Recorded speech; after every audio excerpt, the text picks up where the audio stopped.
everyone. Let me know where you are. I was going to say calling from, but is it Zooming? Is it dialing? Is it watching the replay? New Zealand, Sydney. Oh my gosh, my down under friends, thank you for being with me live. I know how early it is in the morning for you.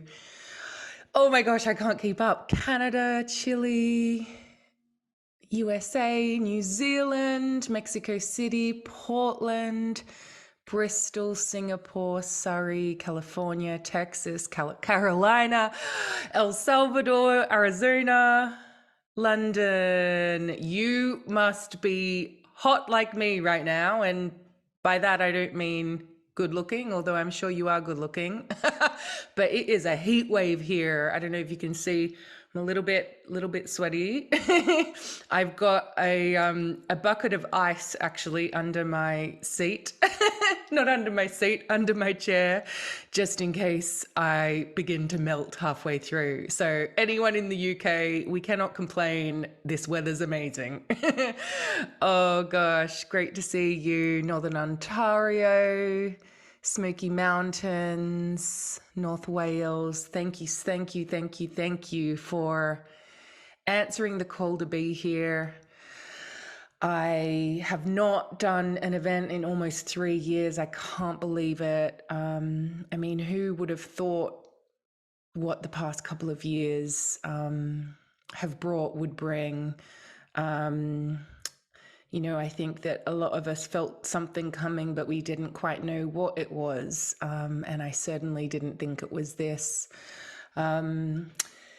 Almost 3 years ago, I was at Portland, Oregon. I had just found out I was pregnant, and I just one sec. And yeah, so I just found out I was pregnant, and I did not know that was going to be my last event in almost 3 years. And yeah, even then I had been really feeling the call to deepen my connection to the earth, and my pregnancy definitely hurtled me into that more deeply than I could have imagined. Around the same time, so it probably would have been a year before, I was called to move to where I am now, which is in Glastonbury. Some people call it the ancient Isle of Avalon. As you drive into this town, it literally says, "Welcome to the ancient Isle of Avalon," and it feels magical every single time.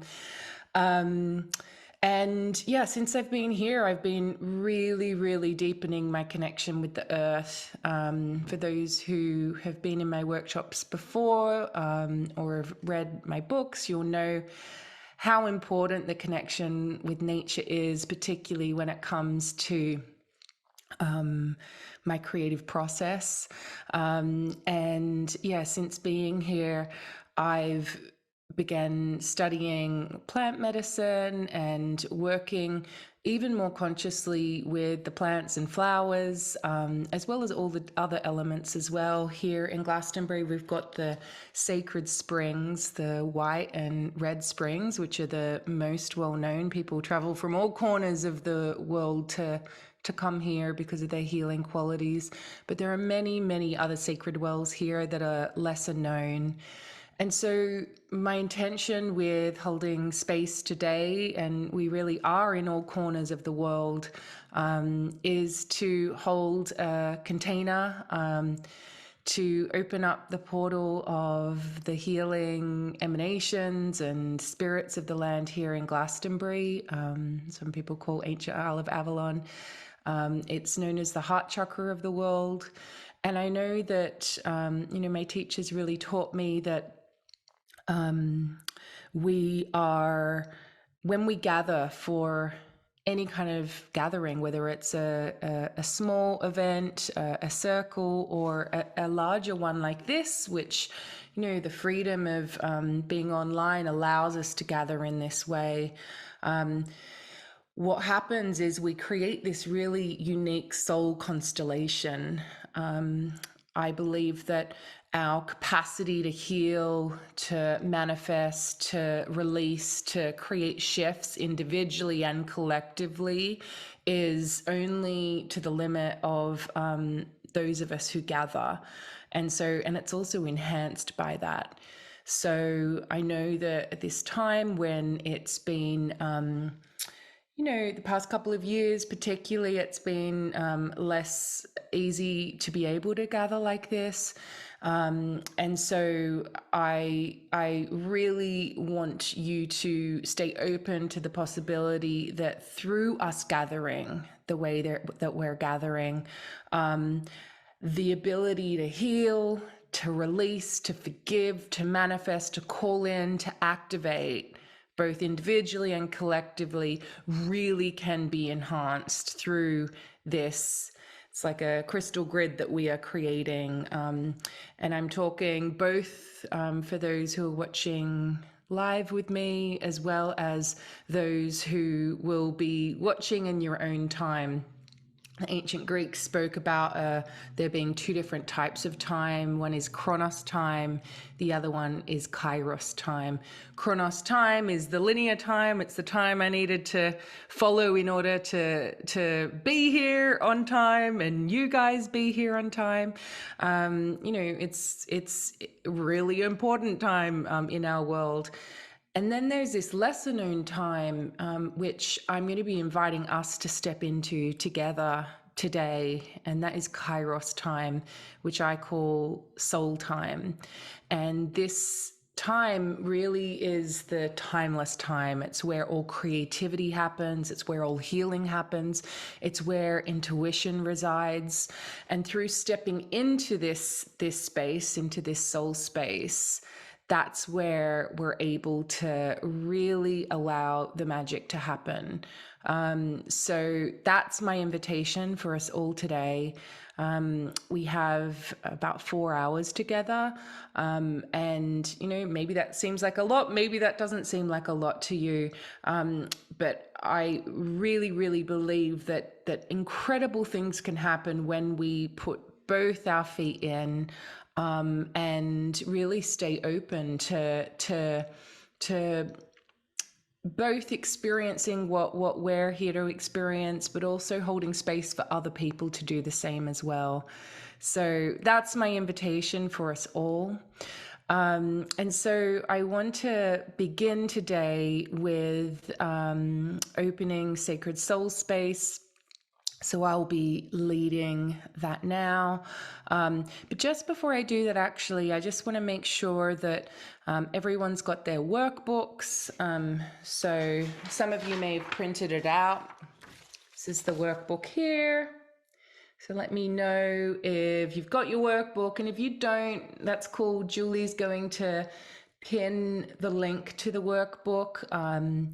So you're able to also fill it out digitally. So if you're on a laptop, or I'm sure you could do it on your phone as well, just make sure you save it as you go along, because I know when you've got interactive workbooks, sometimes if you don't save it, you can lose it all. So and you can always print it off and use it several times. There's various different exercises we're going to be doing.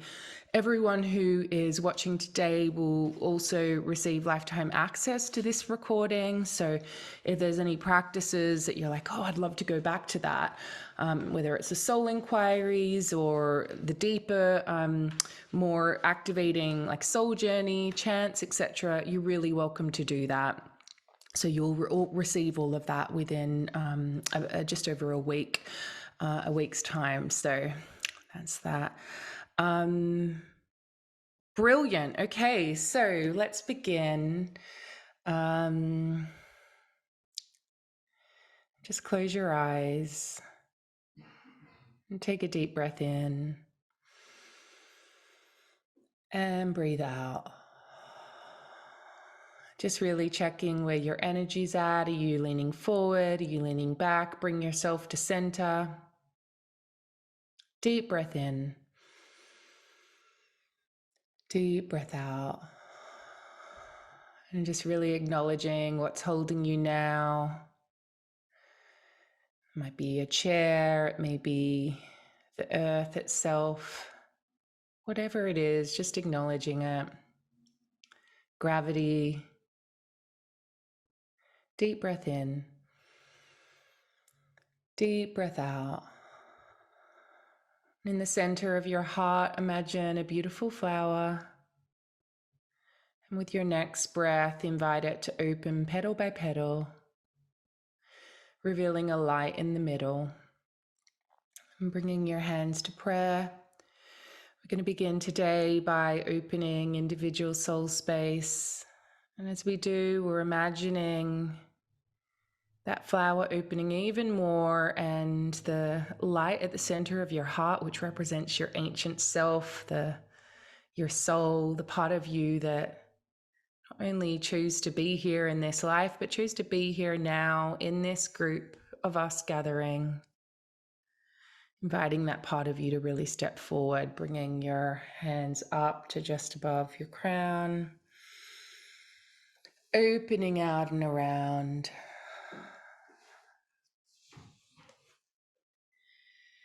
And bringing your hands back to prayer.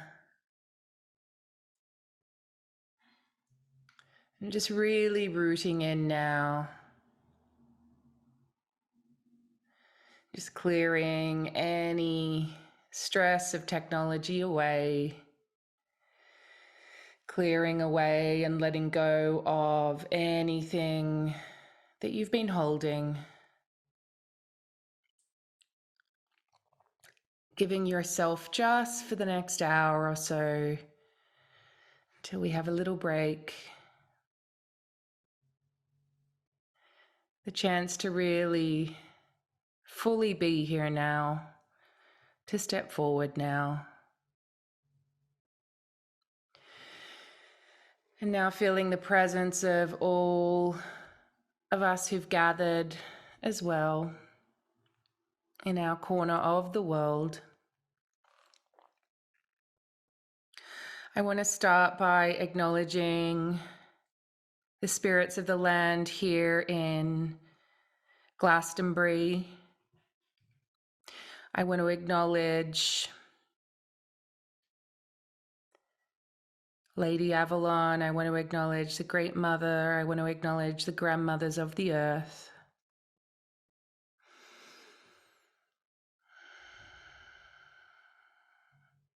I want to acknowledge the Dumnoni people who were the Celtic peoples who were here prior to the Roman Empire invasion, who tended to this land, who lived in harmony with this land. I want to acknowledge the healing sacred waters of the Red and White Springs, and Glastonbury as the heart chakra of the world. And if you would like to acknowledge the land that you are on, that you find yourself on, if you can just whisper that now, and perhaps it's known or perhaps it's unknown, but just whisper your reverence to what's holding you and the custodians of the land that you are on now.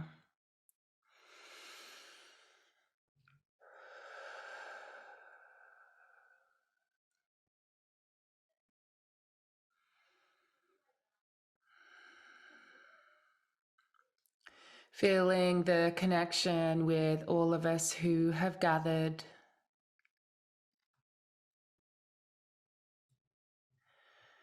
Acknowledging that we are all seeds. Each of us came here for our own reason, and some of us share a collective reason as well. Deep breath in. Deep breath out. I know sometimes as we're ever-changing beings, it can feel confusing, it can feel like it requires a lot of courage in order to live a soul-led life, and it does. Nature is reminding us how to be human on this planet every moment of every day. And it's through embracing our ever-changing nature that we're able to do that with even more ease. Deep breath in. Deep breath out. In the center of your heart, really feeling that light, and perhaps seeing it like a seed, the seed of you that has the potency of you and everything that you need every moment of every day within you. And just like the seed, it has future forests and rose gardens coded within. You have that too. Everything that your soul is yearning for or calling you towards already exists within you. Remembering that we're not in competition, and that actually, as each of us find the courage to bud and bloom, and even surrendering the petals to the earth for the chance to have a second bloom. And then when that's done, to transform into fruit, the rose hip or the apple.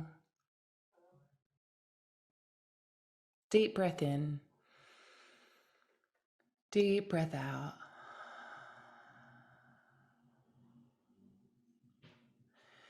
And so together we'll open the joint space now. And imagining as you do, the code seated within the essence of your soul. Imagining them beginning to open and bud and bloom and inform you with whatever it is that you need. Deep breath in. Deep breath out. Bringing your palms up to just above your crown. Opening them out and around. And back to heart. Deep breath in. Deep breath out. Feeling the presence of those who've gathered, known and unknown. Imagining us standing in a circle, or even like a web all over the world. And to the one closest to you, sending your love to them, your support to them, your encouragement to them. And to another nearby, doing the same. Your love, your encouragement, your support, your wisdom, your grace. Deep breath in. Deep breath out. And then to someone far, far away on the opposite corner of the planet, connecting with them, sending your love, your grace, your devotion, your gratitude, your strength, your support, your encouragement. And as you do, receiving that for you too. And then one more. Your love, your devotion, your gratitude, your grace. Feeling this connection with each of us in our own corner of the world. Connected. There's been so much disconnection in our world lately. The antidote for that is connection. Deep breath in, deep breath out. Jung said, and Marianne Woodman spoke a lot about this too, about holding the tension of the opposites. I think this is what we are definitely being tested on right now, being able to hold the ecstasy and the agony, the joy and the disappointment, the grief and the bliss all at once. This is what it means to be human. We can't bypass one. If we do that, we won't truly be able to experience the other. Deep breath in. Deep breath out. Deep breath in. Deep breath out. And keeping your eyes closed. Really sinking into where you are.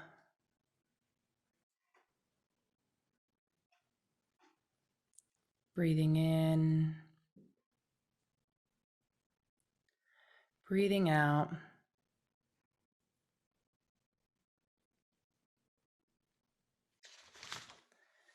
Breathing in. And breathing out. Beginning to open your eyes and come back to the room.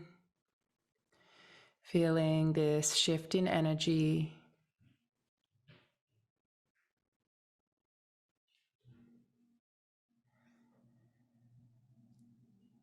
And getting out your workbooks now.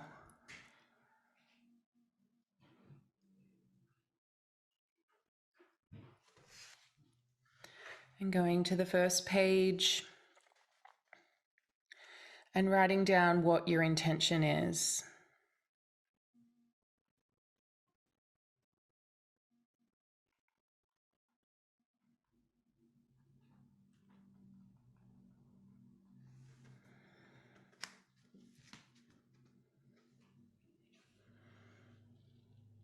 And if you like, you can write it in the comments.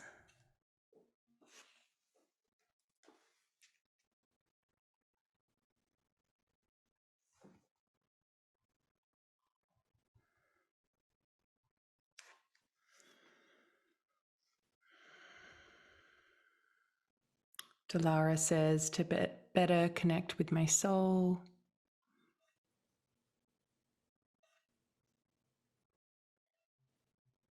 Vicky says to provide courage and positive emotions in my mind to cope with today's uncertain times. Amazing. Moira says to bloom. Kelsey, to come back to myself.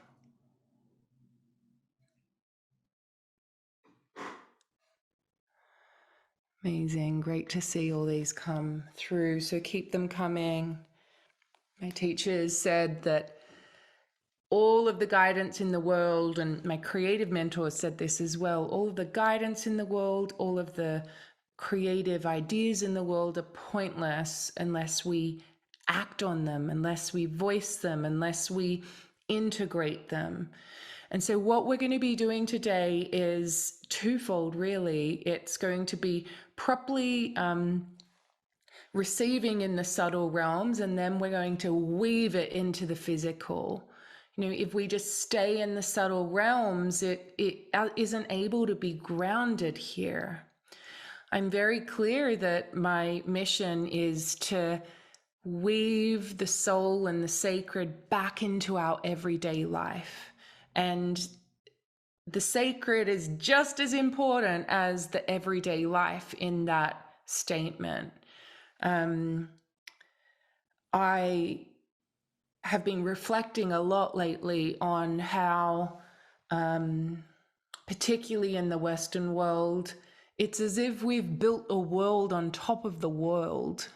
You know, it's incredible that spirituality is returning to the West. It's incredible that we are gathering like this, and also I see how, even myself in the past, for sure, it's like we're in this pattern of, I'm going to be spiritual now, or I'm going to get grounded now, as if these two worlds are separate from each other.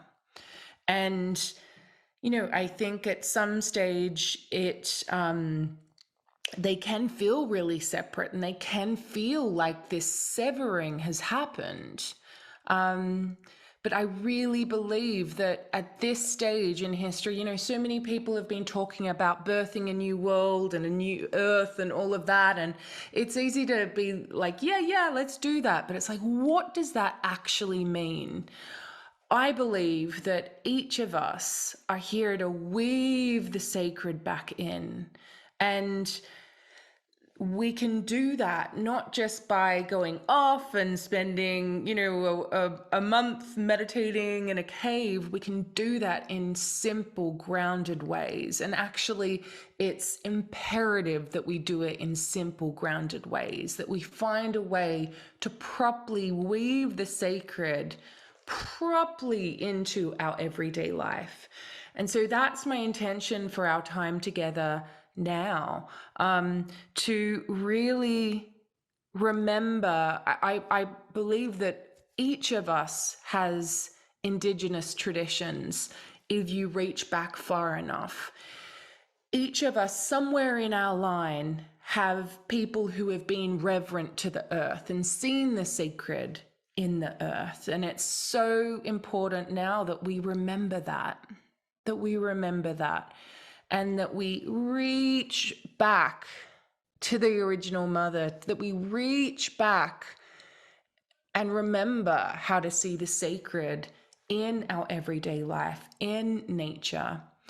When you look up the meaning of nature in the dictionary, I can't believe this, that most of the definitions, they state all the different things that are nature, like rocks and trees and plants and things like that, sunrises and sunsets. And essentially, they say all of these things that you would expect, including animals, but they specifically say, but not humans. I completely disagree with that description. And I think, particularly in the West, it is that severing. It is that severing from nature, that severing from the feminine, that severing from our bodies, that is the deep grief that we all feel on some level. The separation, the severing that we all feel. For me, I remember being a young girl and like pretty much every child, completely in harmony with nature, being able, like, the two worlds weren't separate. And then little by little, as I grew up, they began to be that way. I wasn't raised in acknowledging or seeing the sacred in things.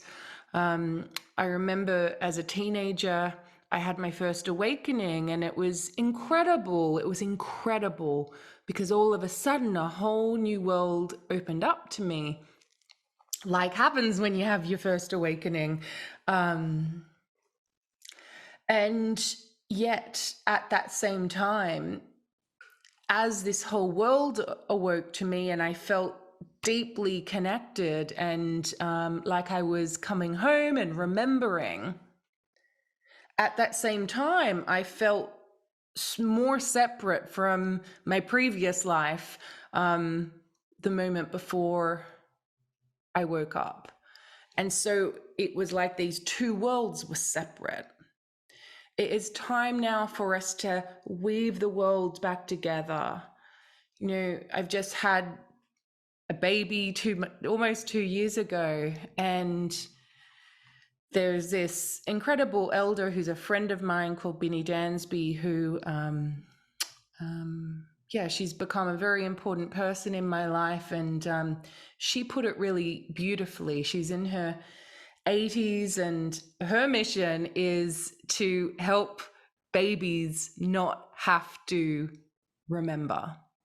Can you imagine if we could usher children into this life so they didn't have to forget? I think this is what we are all being called to do.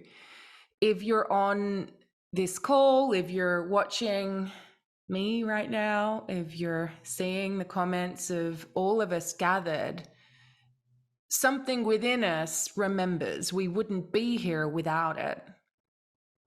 I want this to be normal. You know, I've spoken to people all over the world, thousands and thousands and thousands of them, and so many of us have this yearning to return home to a place that we can't quite even describe. And I do believe that our souls have experienced places elsewhere than this. I really do. I have memories of it myself. But I also believe that from a physical level, from an ancestral level, from a cellular level, from a human level, we're aching to return to the earth. We're aching to return to each other. And we're aching to return to ourselves, to weave back what has been severed. You know, since I've become a mom, I didn't expect this, but when I began to see my son and the way he looked at me, it brought up a lot of grief for me that I was not ready for. And what I've discovered that was being able to see the amount of love that he had, and he being just like any baby in the world, just like you, just like me, just like your children or someone else's children. Every being on the planet comes in that way. Unique, multifaceted, incredible, exquisite. And this love that beams from them is almost too much to handle. And I really experienced this kind of, like Jung said, the tension of the opposites. And I realized in order for me to properly receive that amount of love that he had to give, I had to also face the extreme grief that I felt in my own heart of all the times, and we all have this, I'm not unique in this way, all of the times that we haven't been seen and acknowledged by ourselves, by others. And I think this is one of the biggest aches that we have. And, you know, I think this is the invitation. So, yeah, deep breath in, deep breath out. So if there is a part of you that has been longing for a place that you can't quite explain, welcome home. Deep breath in, deep breath out, deep breath in, deep breath out.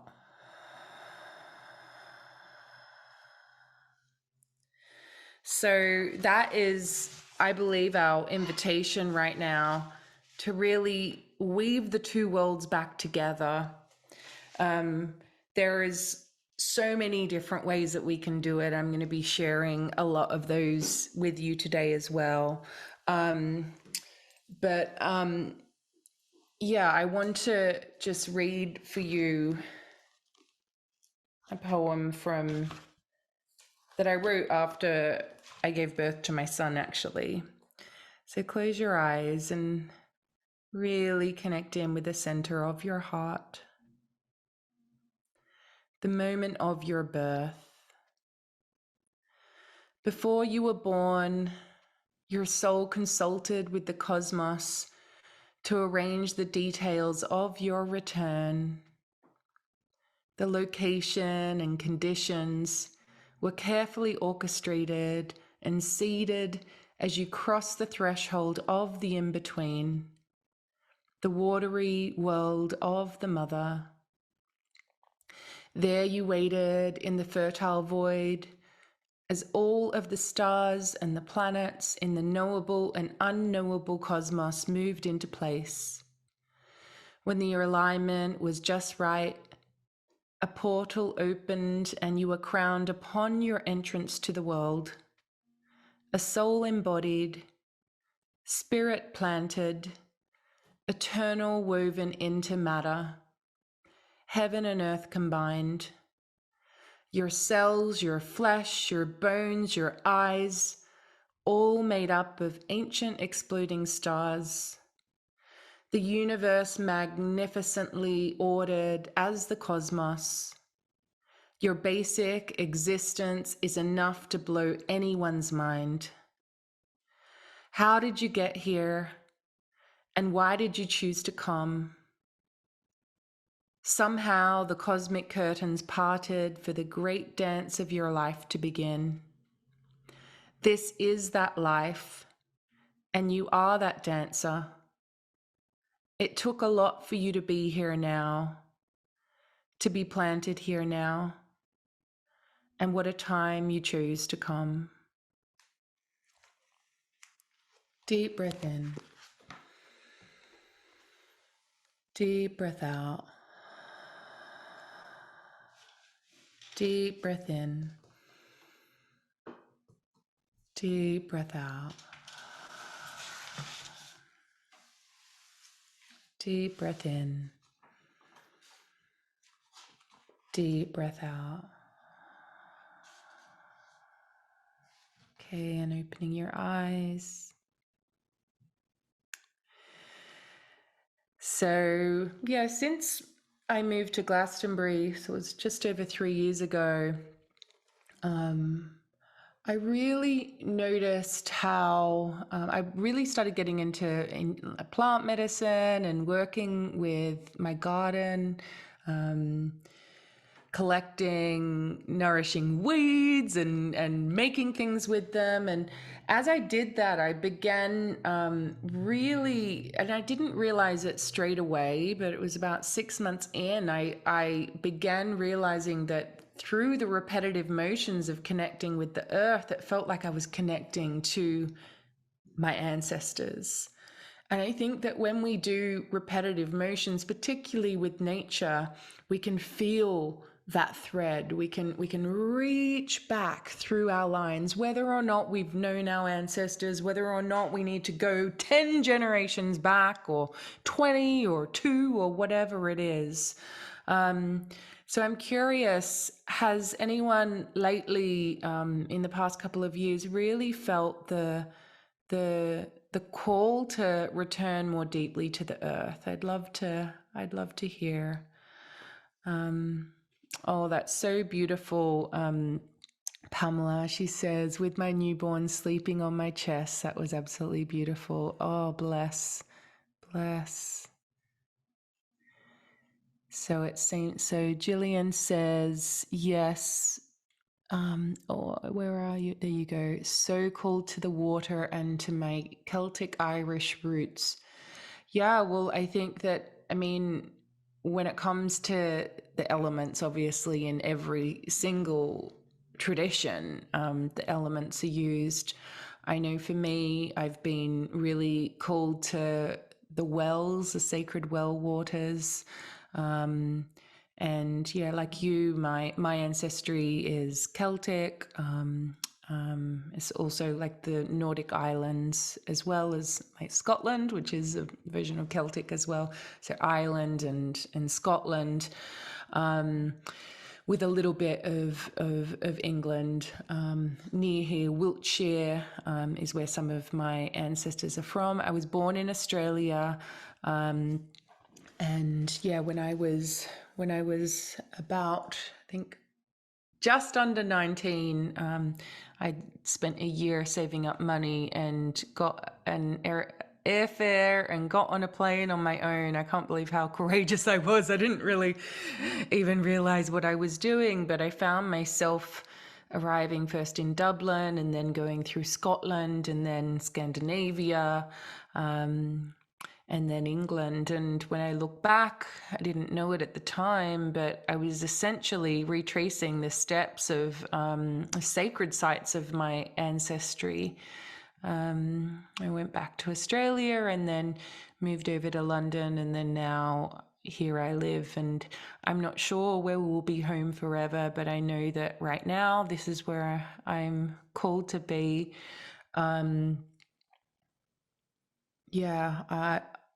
I really love living where I am here. What it has taught me is really the importance of, like I say, properly, deeply weaving the sacred into our everyday lives. So instead of going and being spiritual for a bit, to make it part of everything. I think also since becoming a mum, that's given me the structure to do it as well. You know, spiritual practice doesn't have to be just meditating and chanting and doing things on your own. It can be, you can create altars on your kitchen table. That's what we do now. Pretty much the whole kitchen table is a big altar. And so we don't put any clutter on the table now. It's just an altar. You can do rituals with your family. What I've been doing in my membership is a lot more physical things that we can do with people who maybe don't classify them as spiritual. When you've got a ritual to do, honestly, I find that people who don't think that they're spiritual end up absolutely loving it. When I had my son as well, I wasn't able to show up to my meditation in the same way. And so I began to find new ways to find that connection. And actually, it felt deeper than when I would go off on my own, in my own little cave to meditate. When I was up all through the night and like having, an hour sleep a night, everyone in my household began just singing, as you do when you have a baby around. And it was just so freeing. And I began, as I was holding my son, I began singing to him and really recognizing that actually I feel like I needed to be held as well. And so I began and I'm going to be sharing one of the chants that came, which I would sing to him when, in those months when he was a newborn, to the Great Mother. And so it was almost like I was singing it to him and she was singing it to me, and then I was singing it to her, and all of that. So there's so many different ways that you can weave those two worlds together. It doesn't have to be this thing of like, I'm going to go be spiritual now, or, oh geez, I need to get grounded. I need to go into nature now. Find as many ways as you can to really weave them back together. So you're bringing the spiritual into the mundane and the mundane into the spiritual.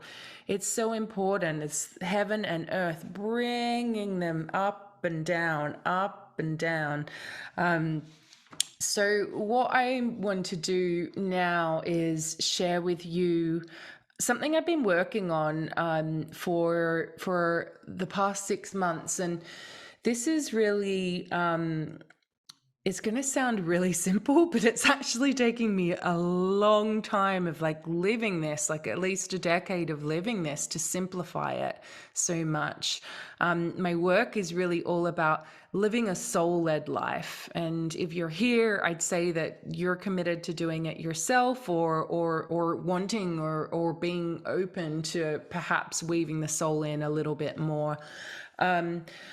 It was about 10 years ago where, after dabbling in spiritual practice and studying intuition and the mystic arts for probably 10 years before that, there came a point where I realized that the life that I'd consciously created was no longer in alignment with who I was. And I realized that the way that I'd built my life, we're all told to do, really externally based, working really, really hard, doing the job, all of that kind of stuff. I realized that it didn't fit my soul, and it was impossible to fit my soul because I was doing what the world told me to do rather than taking my guidance from within. I used to hear my intuition when I'd journal or when I'd do morning pages or when I'd meditate, but I rarely acted on it. And so often I'd feel like, oh, I knew that would happen, or I think I've got this secret dream within me, but I didn't know how to do it. I was waiting for this like step-by-step plan constantly. And by that stage, I knew enough about intuition to realize that if I really wanted to take this seriously, to not just kind of like every now and then act on my intuition, but like fully live in alignment with my intuition, I needed to change. And so that's when I began showing up each day with discipline, actually. And at this period of my life, I had a lot more time than I do now, because obviously I'm a mum and I've got a family and stuff. And at that time, I was living in my studio flat in Notting Hill in London, and I was like, okay, I'm gonna figure out how to do this. I'm gonna live a soul-led life. I don't know how yet. And so I began going, okay, so I need to start my day in a way that is soulful. And so I began showing up to a regular spiritual practice. And at that stage, because it was not natural for me to do it, like I did meditate, but I didn't do it with discipline. And so I decided to use my willpower, which is the mind, right? The mind's so important when it comes to this. I decided to use my willpower by showing up with rhythm to my daily practice. And I'd go for a walk in nature and meditate. That's what I did every single day. And then I vowed to listen to my intuition, but not just listen to it, but act on it in a way that was like bite size. How often do we, when we hear our intuition, we'll get like this whopping big thing that will come, and it just feels so overwhelming that we don't even know where to start. And so I found that I was like constantly in that kind of dance of like, oh, I'm getting these visions, or I'm getting these hunches, and I think I want to create some change, but I don't know how to do it, because I'm waiting to work out every single step of the way before I even make the first step. And so that's when it was a couple of years after that I began saying, okay, every time I get an intuitive download or even a creative idea, I'm going to find like the tiniest little baby step I can take in that direction. And then I began to realize that, oh my gosh, the soul is always calling. It's calling every moment of every day. We need to develop the relationship with it so we're constantly hearing it. And then we need to act on it. If we just wait and receive intuition, like it'll just flood in, and we'll get overwhelmed. And so, really realizing that the soul is always calling, but we need to listen, act, listen, act, listen, act. So it really is like heaven, earth, heaven, earth, heaven, earth.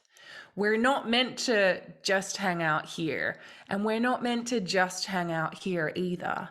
It's the two together. Heaven, earth, as above, as below, as above, so below, right?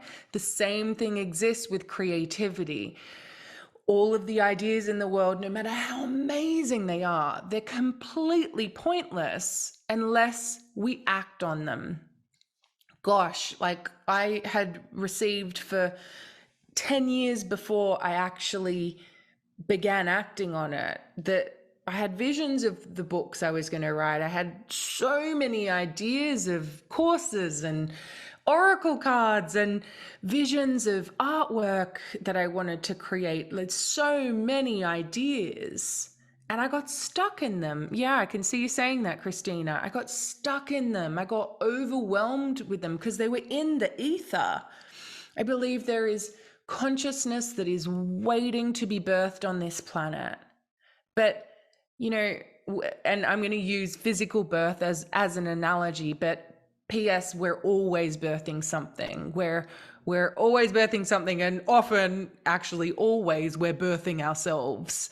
So when I was pregnant, I was told by someone, I just really want you to prepare for how physical it is. And oh my God, it is. It was the most physical thing I've experienced in my life.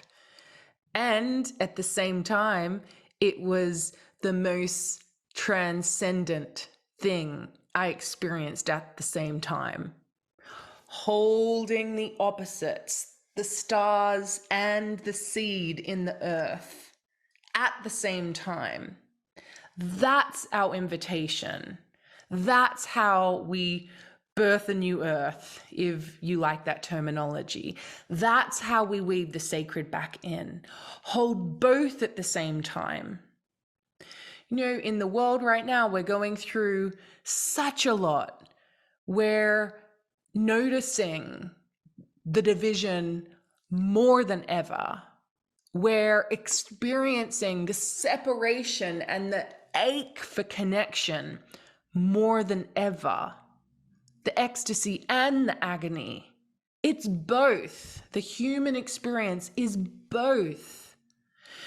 And so if you have ideas that are beckoning you forth, start with the baby step. Little action, little action, little action. If you have intuitive ideas or soul whispers or yearnings, little action, little action, little action. If you show up to the little action each and every day, within a year, you would have done almost 400 things. 400 things. So Elizabeth said, what was the first project you pursued? So the first project was my first book, which was called Light is the New Black. It's about answering your soul callings and working your light. The guidance that I got was that I was here to encourage people who have a soul calling or a soul mission to step out of the spiritual closet and share their voice. And when I heard that, I was really pissed off, to be honest, because I was in a spiritual closet and I was scared to share my voice. And so I ended up just writing the book each and every day to myself. I was working full time at the time. I'd been building my business little by little, baby step by baby step. And really, I was just so afraid to do it that I was working full time. Little by little, I'd go down to 4 days a week. And I was working as a creative director, and then down to 3 days a week, and then 2, and then eventually I took the leap. But each day I didn't write for months and months on end. I wrote in repetition on my way to work. Literally, I'd walk through either Hyde Park or Regent's Park when I was living in London, and I'd stop under my favorite tree, and then when it was Regent's Park in the rose garden there, and I'd either let myself be kind of moved as I walked through nature, and I invited nature to begin telling me what to do.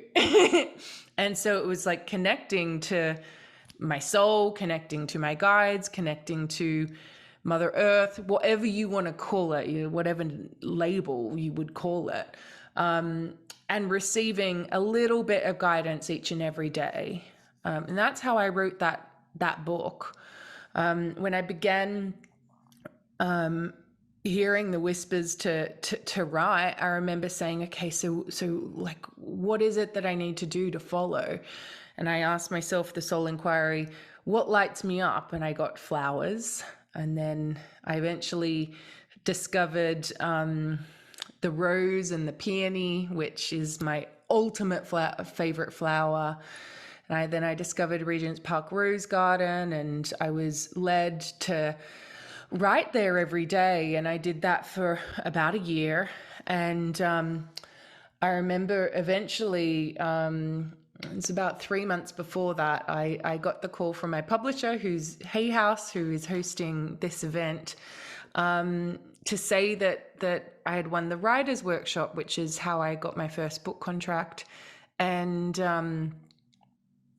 anyway, 3 months after, I remember being like, okay, I think my book is complete. And I put my laptop down, took a deep breath, and was like, oh God, oh no, I've written a book. It's going to be out in the world, but I know it's right. And I looked up, and I was sitting there in the center of Regent's Park Rose Garden, where I'd written the whole thing, like bite-sized chapter by bite-sized chapter, each and every day, baby step by baby step. It's how we integrate. Otherwise we just get too lost in it, too lost. There's so many ideas, there's so much guidance out there. We got to start in the baby steps, in the measurable ways. And yeah, and then cut to a couple of years ago, or almost 3 years ago, when I was about to speak at Portland, which was my last event. And I was very early pregnant. No one else knew I was pregnant except for me and my team. And I remember saying to my friend Holly that it's just the strangest thing. I just feel like I can't talk about anything except for flowers and nature. I can't do it. I keep on trying to do it and I can't do it. And so she was just like, so go for it. And it seemed like the most crazy thing in the world, but to question it, but I went for it. It's all that would come out of my mouth. And this is what I mean about ever changing. We need to trust how we are changing as we're changing. We're not meant to stay the same. And I look back now and I'm like, gosh, when I followed the trail of the rose of flowers, that actually resulted in me writing my first book. And then when I followed the trail of nature, I actually ended up coming to Glastonbury here, and it was actually in the Chalice Well Gardens where I wrote Rise Sister Rise. And then I look now and I live here. And then just about a year ago, I remember saying to my editor that I think I want to do an oracle on the rose.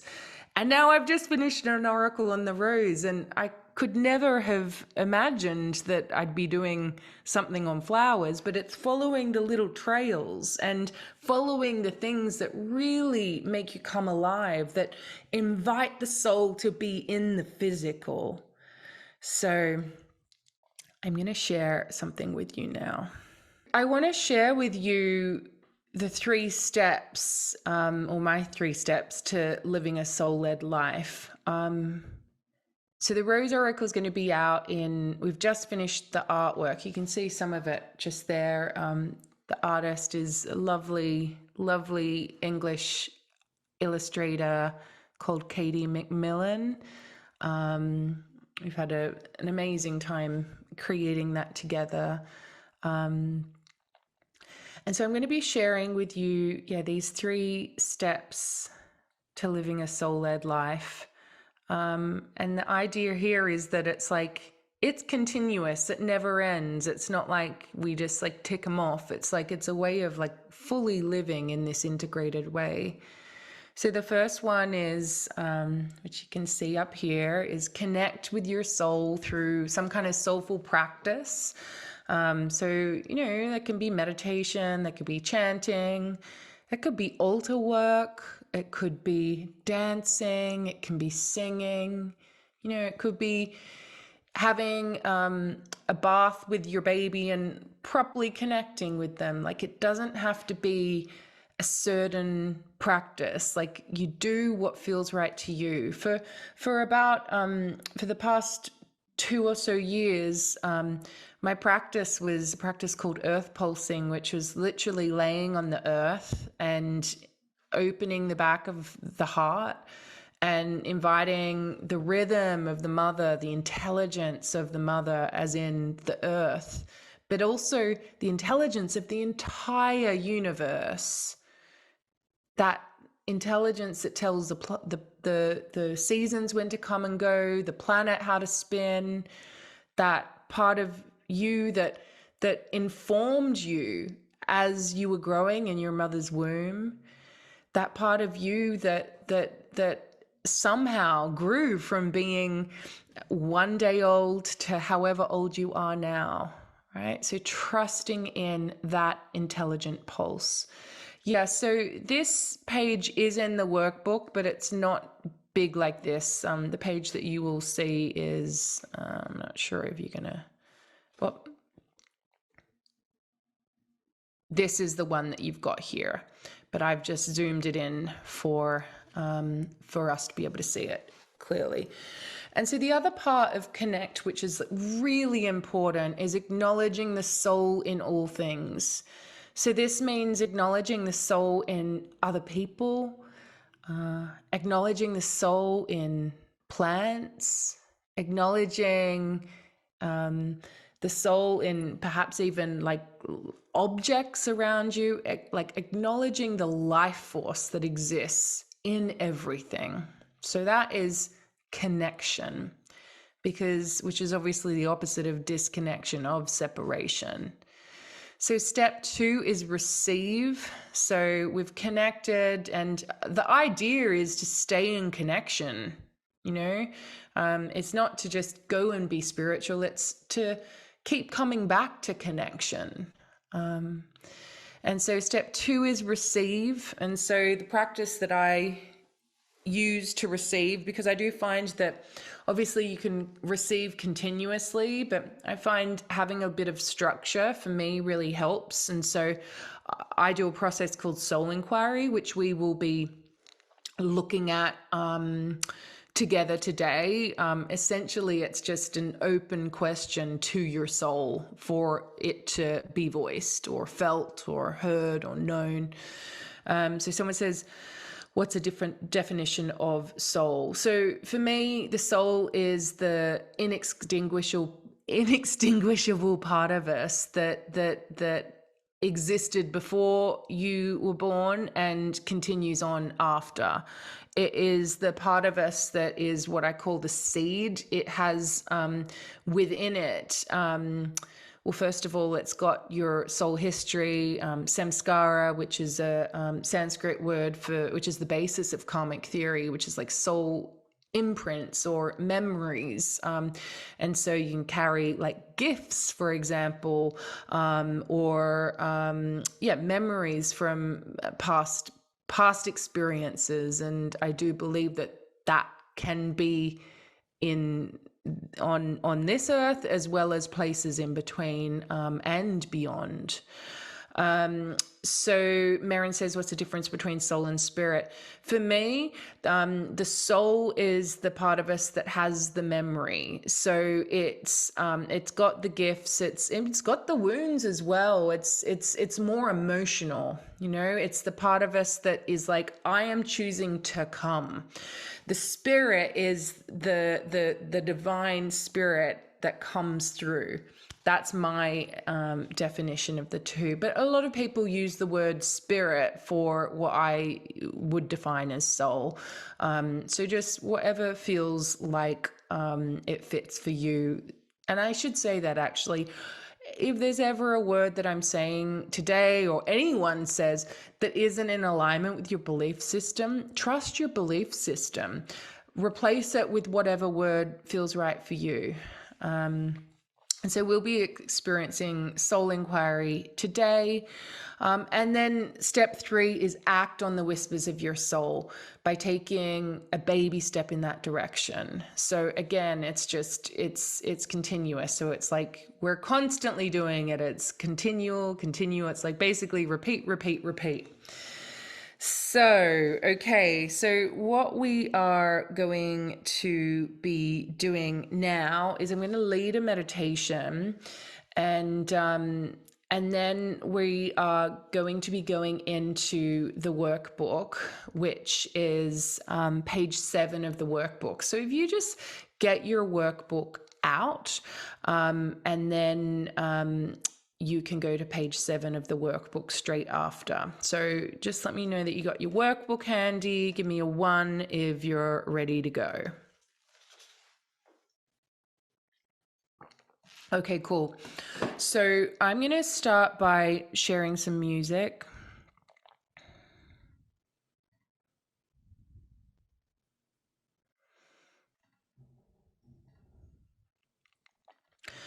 And so, at any point today, as I'm sharing any of the meditations, obviously you're in the comfort of your own home, or maybe you're out in nature. Do whatever feels good. Don't feel like you have to sit with your spine up if you don't want to when you're meditating. If you want to get into bed, get into bed. If you want to be outside in the grass or in the water, just do what feels good to you. This is your time, and there's no right or wrong way for us to do this.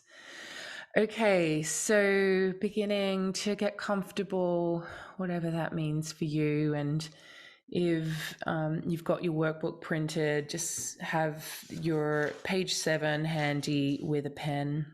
I'm going to put on some music now.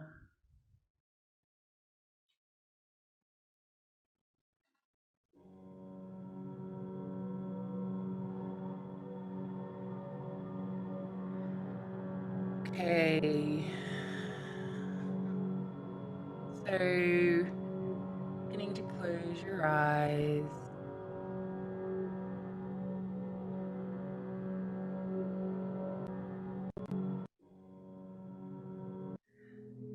There we go. Really beginning to plant yourself where you are, feeling the holding of the earth beneath you.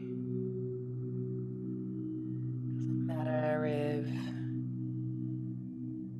you're directly on the earth is everywhere.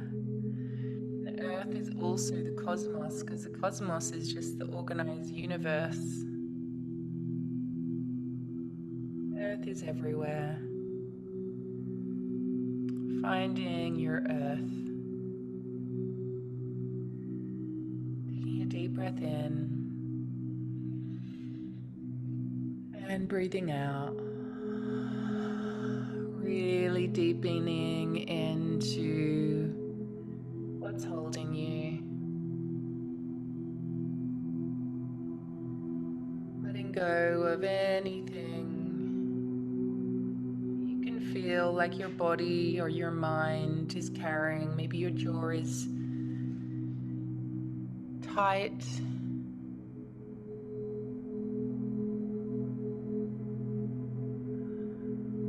Just letting go.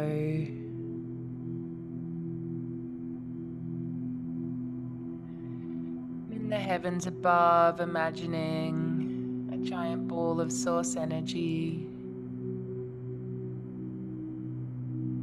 with a channel of that light coming in straight for you through the crown of your head. Letting it travel down your spine and hitting your heart. Breathe and allow that light, that inextinguishable, unlimited supply of light in the universe to really travel to wherever you most need it. Drinking in whatever it is that you're yearning for most. Allowing yourself to receive whatever quality you're yearning for, whatever healing you're yearning for, to fill up and be rejuvenated.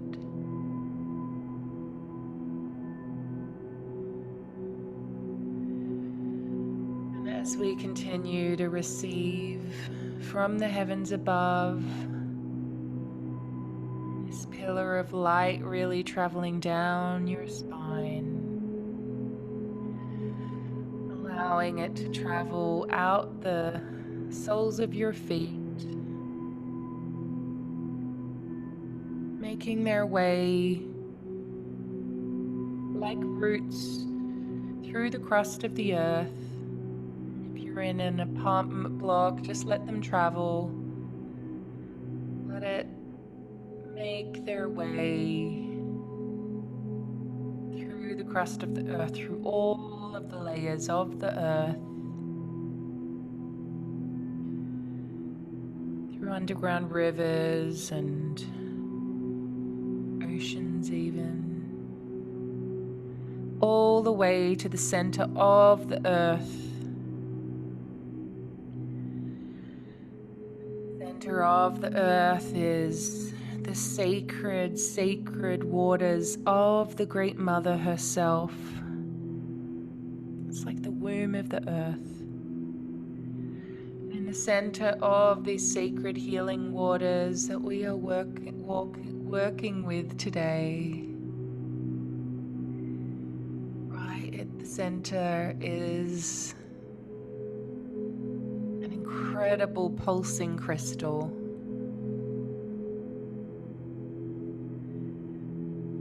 And allowing those roots to connect to that crystal, making contact with that crystal. And as you make connection with that crystal within the sacred waters of the earth, drinking in whatever it is that you most need.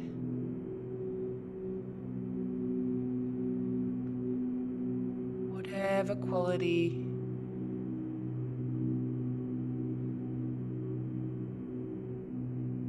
could be wisdom or guidance, could be healing, could be rejuvenation, could be strength and courage. You don't even need to know what it is, just drink it in. Receiving from the center of the earth, receiving from the center of the cosmos, above and below.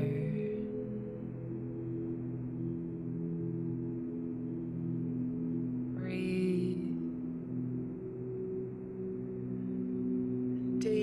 Deeply receive, opening yourself up to receive more than you thought possible.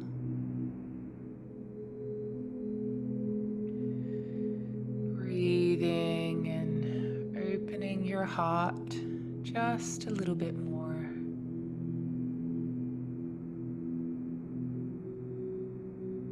Breathing and opening yourself up to a little bit more of connection. Breathing and opening yourself up to receiving whatever it is that you're yearning for.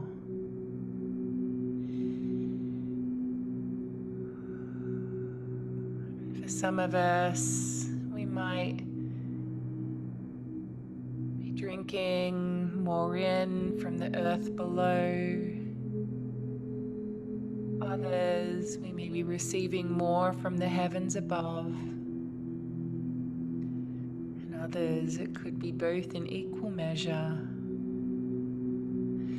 Just allowing the intelligence of life itself to inform every one of your cells. Breathe and receive.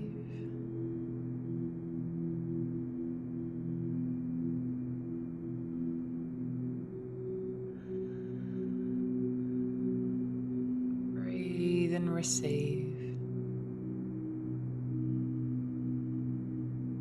Open. Open. Open.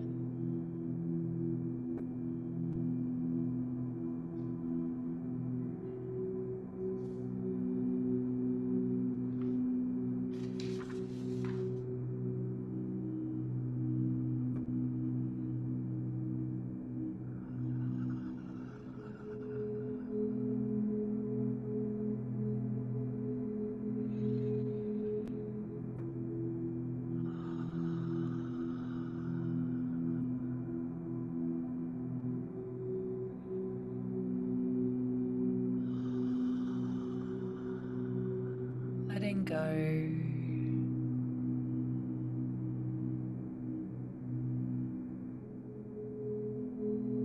Surrendering.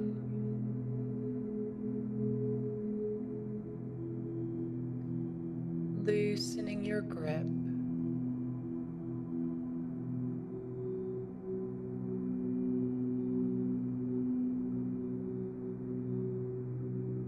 If there's any part of you that feels tight, guarded,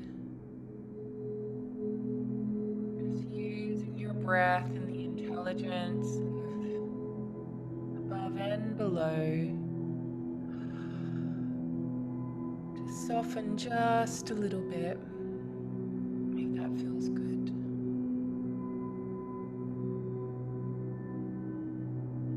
Breathe. Really letting yourself be cradled.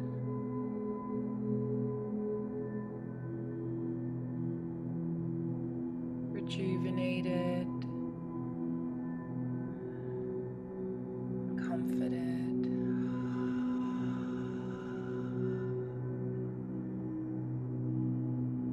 Deep breath in. Deep breath out.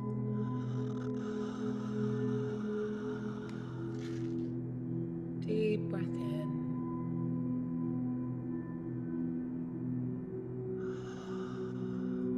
Deep breath out.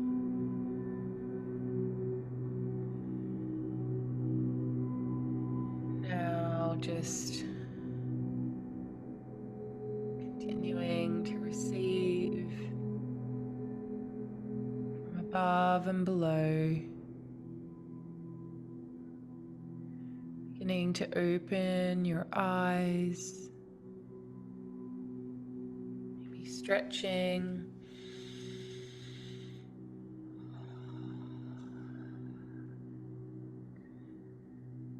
Grabbing your pen. And so now taking yourself to your workbook and turning to page 6. We're going to do some soul inquiry together now.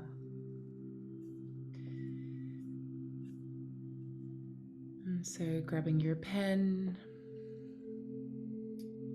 and following the soul inquiry prompts on page 6, we're going to begin with my soul is yearning for, and then I just want you to fill in the blanks. So fill in numbers 1 to 10, just trusting what comes, remembering it doesn't have to make sense at all. Just letting your soul or your heart speak through you. What is your soul yearning for?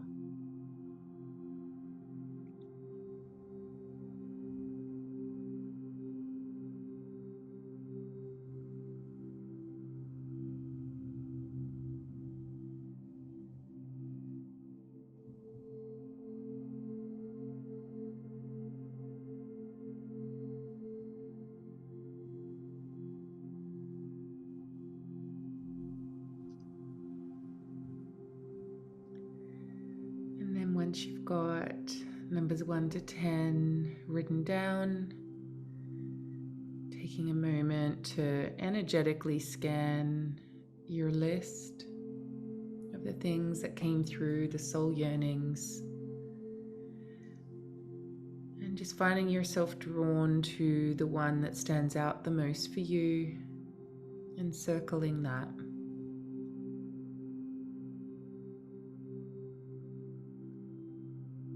And tuning into the soul yearning that you have circled. In the box below, I want you to write down one baby step that you can take in the direction of that soul yearning. Remembering a baby step is very bite-sized, it's very small. A little action, a little shuffle in the direction of that soul yearning.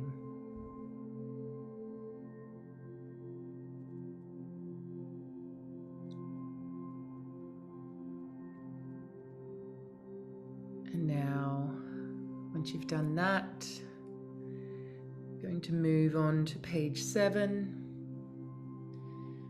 And the soul inquiry here is, my soul is calling me to, and then you're going to do the same thing, fill in the blank, number 1 to 10, fill in the blanks.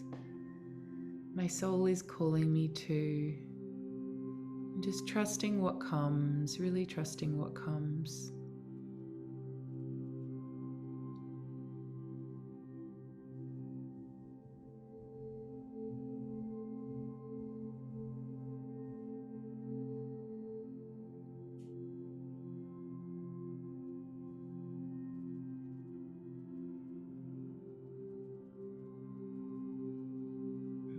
Find new things come, or you might find that there is some repetition. Both are good.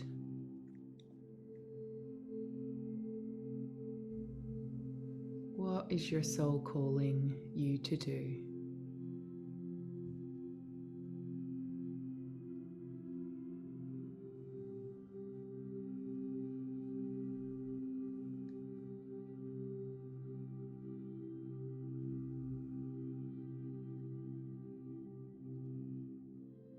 And now doing the same as the previous page, energetically scanning the 1 to 10 and circling the one that stands out the most.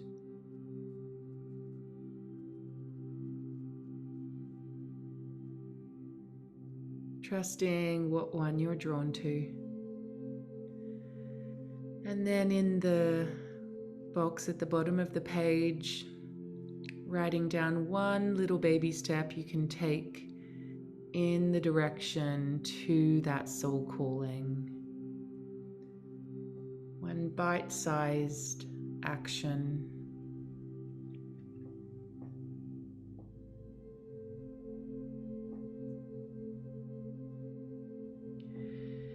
And when you're ready,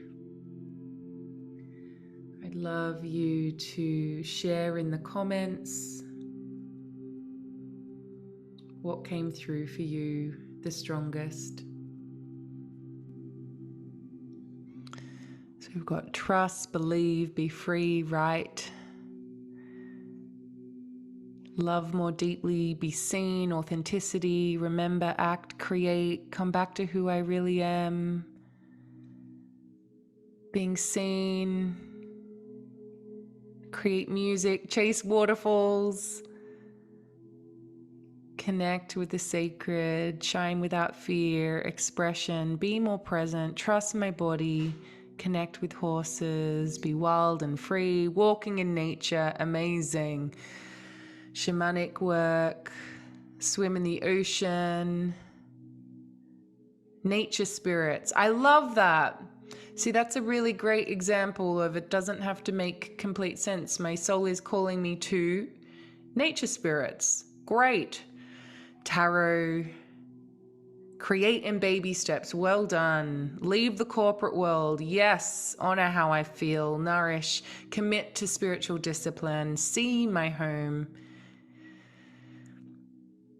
Seek inner connection to fill the void. Rebirth. Be alive. Begin. Chant. Have pleasure. Yes. Be the real me. And so at the bottom of that page, and keep your callings coming, I want you to think of one little baby step you can do in that direction. One little baby step.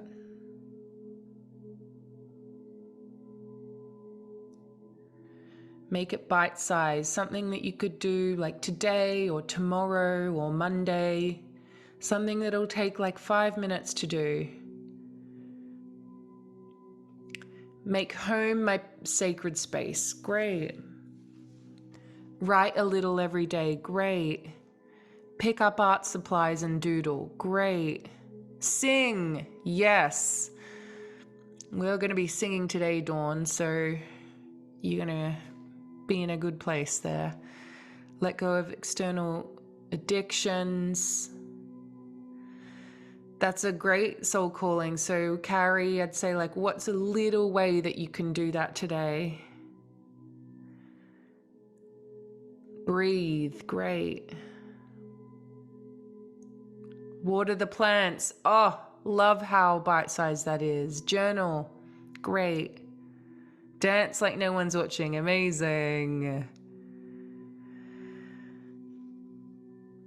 Start a daily yoga practice. That's great, Emma. So it's like, and then the baby step is literally do it tomorrow or Monday, like do it for 10 minutes or download an online class. That's the baby step.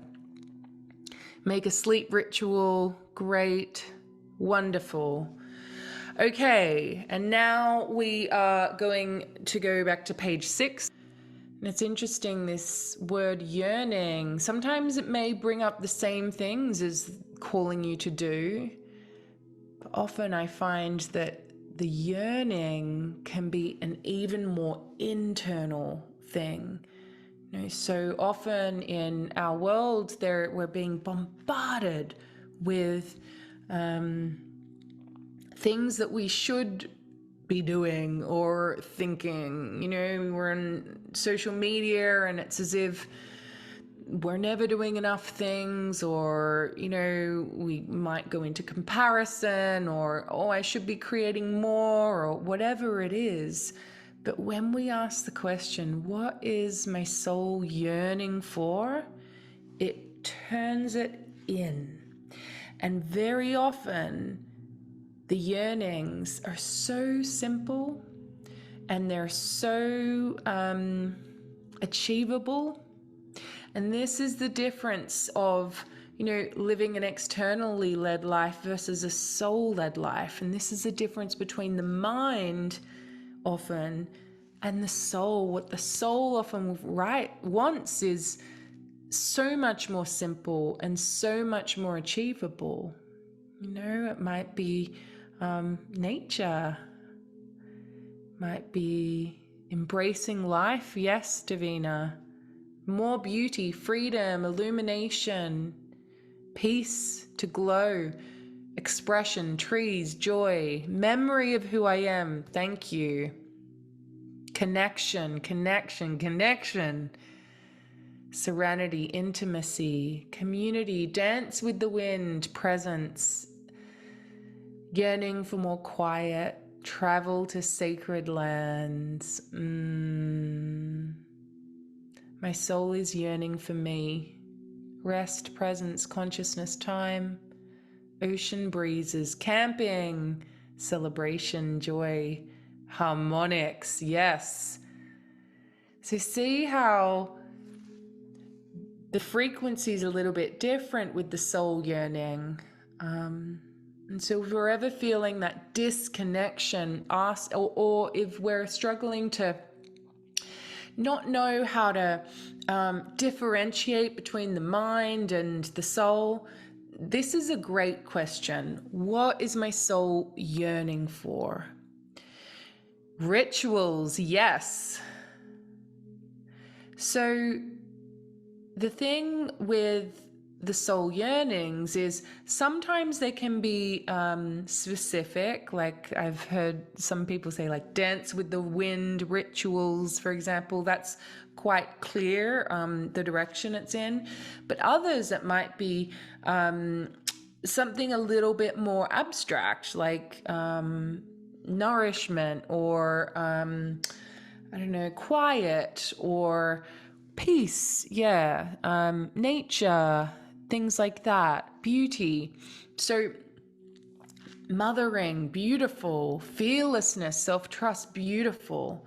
So often they can be concepts or states of being: harmony, wonderful, nurturing, acceptance, perfect. This is what the soul's yearning for. So with this one now, I want you to, you guys have beautifully voiced it. I want you to scan your list, circle the one that's the strongest, and then I want you to write the baby step now. And this one's just can be so, so powerful. Keep it bite-sized, remember? So what we're going to be doing is, what is the baby step that you can take literally in the next 24 hours? It can take 60 seconds even. Doesn't have to be a big thing. But what is one little thing that you can take in that direction? And remember, it's like we're weaving it in. We're weaving the soul into the physical. This is what I think that we are here for. We are the weavers. We are living in a time between myth and story. And we are the weavers. Clean my bookshelf. Woohoo! Laugh. Great. Go for a walk in nature. Great. Cry into the earth. Oh, thank you. Write a paragraph every day. Yes, Beth. Terry Hoff. Sit in the garden. Yes. Breathe. Tidy my mess. Do one thing that scares me. So that's what S says. So what I'd say for you, S, is what is the one thing that scares you, and what is it that you're going to do? That's the baby step. Hugs. That's a good one. Liddy says, bathe in the rain. Lovely. Yeah, see, when we're connecting with the soul, we're connecting with the mythic. And so can you see like the difference when we go into the soul yearnings? It's a little bit more mystical. And so it's why it's like so important when we tap into this field that is available all the time for us. Imagine it like we're taking the thread and we're stitching it into our life. We're creating the tapestry.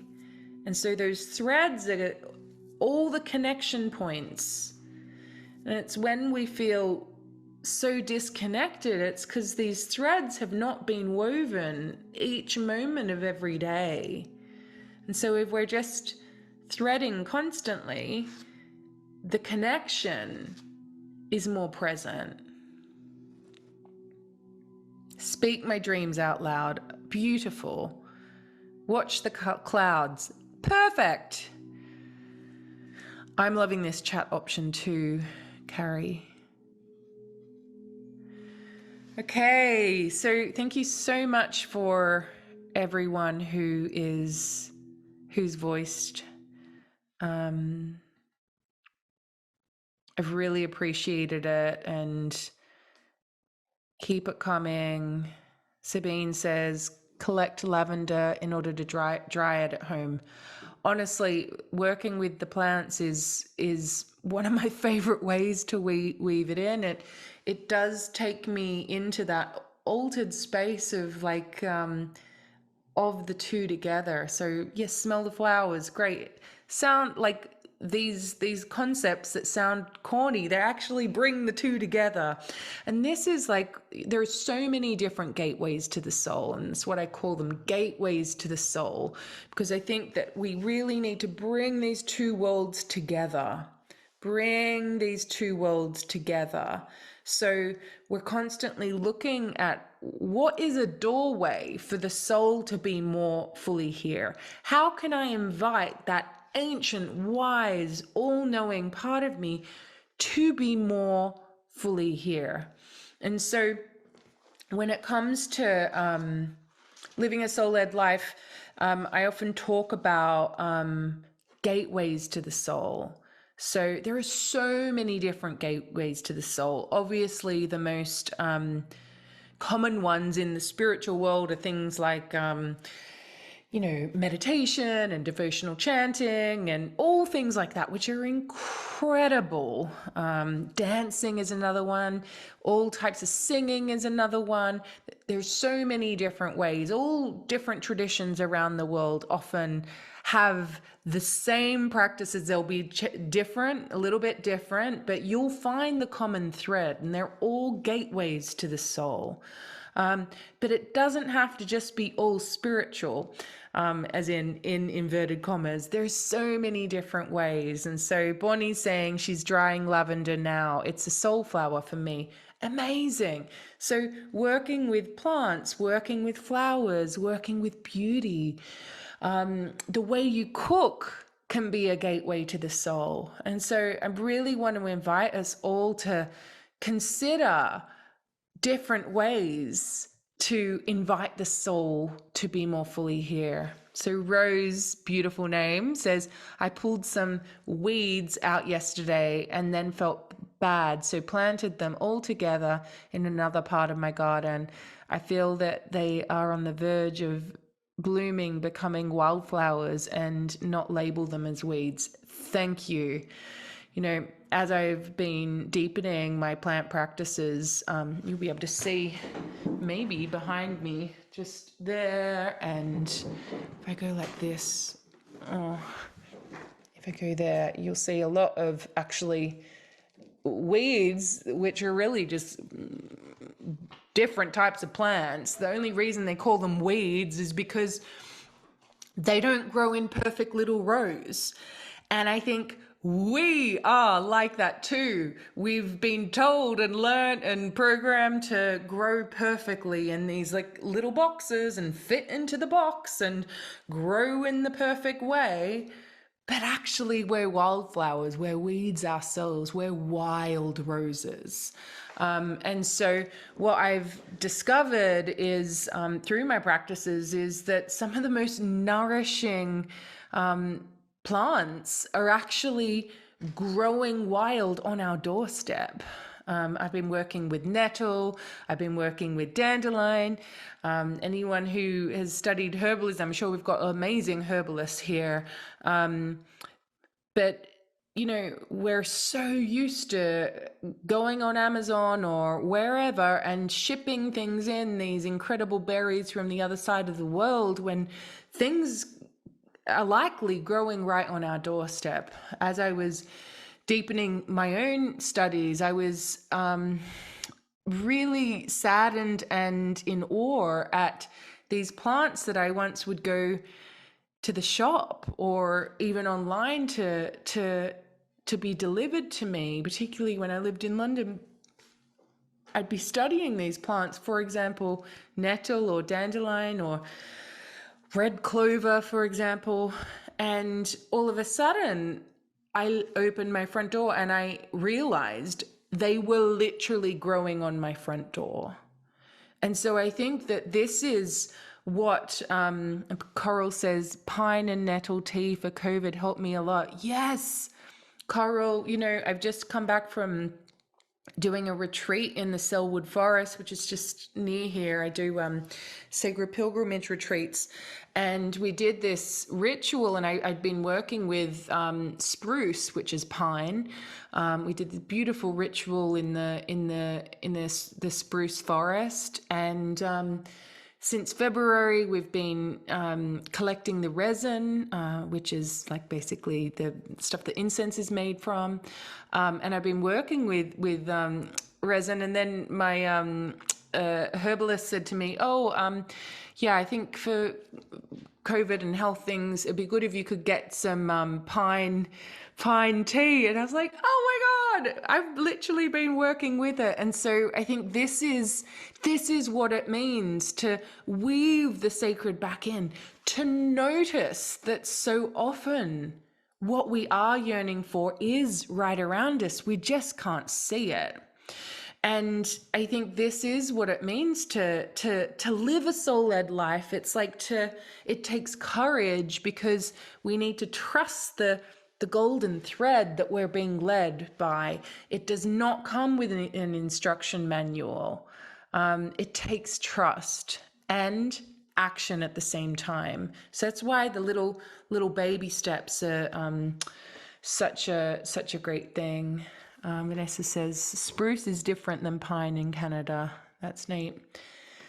Yeah, I mean, we all, and I think this is the thing, particularly in the spiritual world, like we're beginning to wake up, thank God, to some of the harm that we have been doing through our spiritual practices. Like, for example, when using white sage, which is such a sacred plant to various different cultures, particularly in the Americas. And yeah, if we're mindlessly using it and shipping it in from somewhere else when it's endangered, it's like, okay, what is the land around me offering? What is in plenty? How can I be in right relationship with the earth, with other people, with myself? And so I think this is many of the things that we are being called to look at now. And I know sometimes it can be really tender and it can feel difficult. What I have been really deepening into myself lately is something that my husband and I, how we now, I remember it was about a year after we got married, and the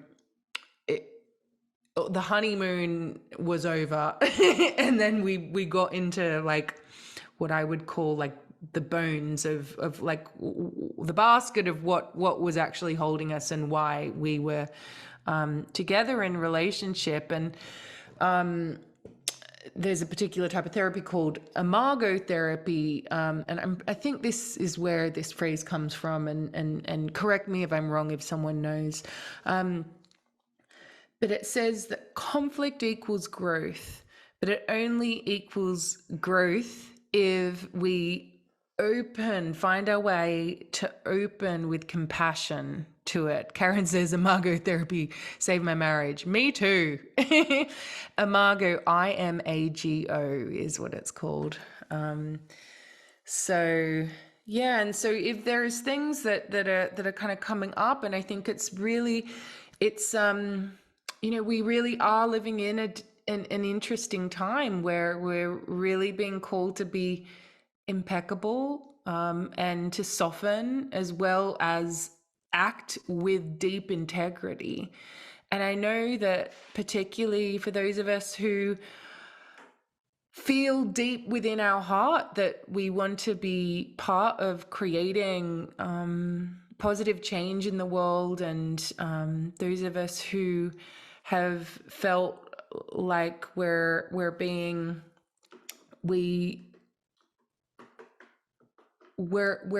called to the spiritual world from that place.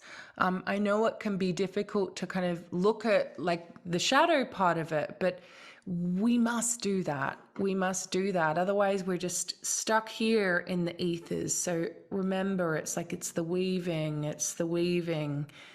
each and every day. And if we can find a way to, through all of the division, through all of the separation, through all of the hurt, to find a way to open with compassion, to hold the opposites, to hold space for two people to have opposing opinions, for two truths to exist at the same time. This is one of the many things that we're being stretched in right now, I think. So let me know, put a 1 there if you relate, or yeah, if you've been experiencing that stretching, that invitation to open through the extremes. This is really, it is the wisdom that birth taught me. You know, and I know not all births are the same, and not all of us have given birth or able to, and all of that. And so I want you to feel into the metaphor rather than just it being a physical thing. And I understood this spiritually before, but now I'm like, I really get it physically. There comes a point in most births where you're like, I can't go on. And I remember my midwife saying to me, there will be a point where you say, I can't do this. And that will be the point that I know that you're about to do it. They call it transition. And oh my gosh, I know I've experienced that spiritually and metaphorically. It's the rock bottom moment, right? Where it's the birthing energy, which again, when we're going through grief, when we're going through some kind of metaphoric death, the invitation is to let what is wanting to be birthed. And I know how difficult it can feel. I know what it feels like when it just feels so dark and like you can't possibly do it. And, you know, in my first book, I wrote a poem called I Pray You Hit Rock Bottom. And essentially it's saying that it is in that moment where we have to give up our personal will. We have to give up of like, I can't do this on my own, and surrender to something greater, right? And that doesn't have to mean like a God in the sky. It's the same thing. That intelligent pulse is in everything. If you look at the bud isn't just this like positive spring energy. The bud is in, tension. It's like that moment in birth where you're just like, I can't do this. And so you have to surrender and let that birthing energy move through. And in my case, I felt like I was going to explode, felt like bombs going off in every single one of my cells. And I was strewn to the corners of the world.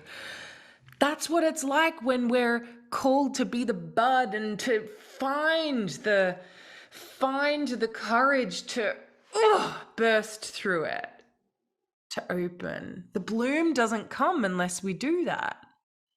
But then don't hold on to the bloom too long, because if we hold on to the bloom too long, we won't experience what comes next. So the rose throws its petals, releases its petals to the wind, and is like, oh my gosh, am I ever going to, what is going to come next? And then maybe a second bloom, or maybe fruit, the rose hip, and then come spring, it happens again. But if that bud never found the courage to open through the extremes, through the bliss and the agony, it's both, you know, that concept of holding the opposites at the same time. I've been really meditating a lot on the opposites. And I used to think the opposites were kind of like here and here, you know, happy, sad, ecstasy, agony. But what I actually have come to realize is that they're actually moving towards each other. They're moving towards each other. And if we close ourselves off to experiencing the grief of life, we also close ourselves off to experiencing the joy in that extreme. And so now more than ever, I think that, it's finding the courage to be able to experience both. And I'm obviously talking metaphorically here. And so, obviously if people have mental health conditions, like, do what is right for you. I'm not talking about denying anything like that. But the invitation for us really is to find a way to say yes to life, to open to life. Not just gloss over and bypass the difficult, to realize that it does take pressure sometimes to blast through to the next thing, to bloom. Anyone who's shared their voice who has been afraid to knows what that feels like. I know for me, I've been away from family and friends in Australia. They've not met my son. That's been really hard. And at the same time, it's been so beautifully sweet to be able to spend more time with him. So both can exist at the same time. It doesn't have to be one or the other. And I think this is, it's another big part of when it comes to living a soul-led life, is like not denying anyone's experience of it. We don't need to fix it, just witness it. Okay, so deep breath in, deep breath in, deep breath in. So we're going to go to page 9 now, and I'll bring it up. It's the gateways to the soul.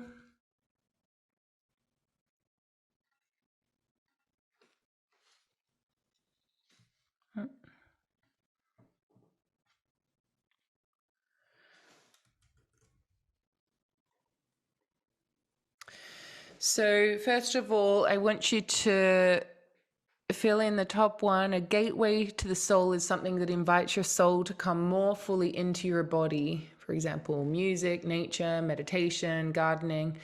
So just popping down, what are your go-to gateways to the soul?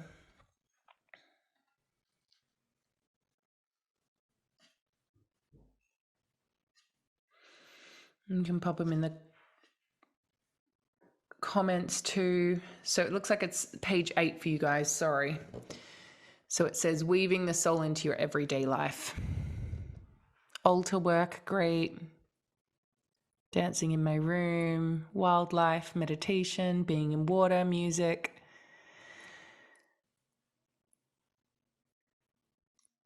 Chocolate, that's a good one. Yeah, the senses can bring the soul in. Poetry can bring the soul in. Anything that makes it feel like you are more fully present. And then the next soul inquiry, what are some practical ways that you can weave the soul and sacred more into your everyday life? You can just do one practical way.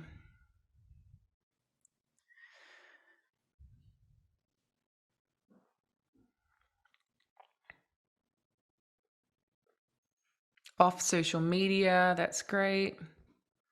Journal outside.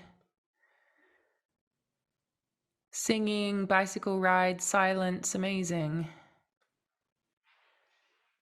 Nature and photography, I love that. Bringing two things together is great. Barefoot on the earth. So then the next question, how can you see the sacred in other people and your life a little bit more? So this could be, for example, just like taking a moment to properly look into someone you know's eyes, or it could be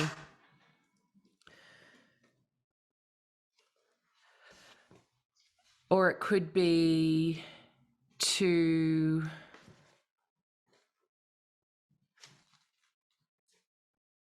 notice nature,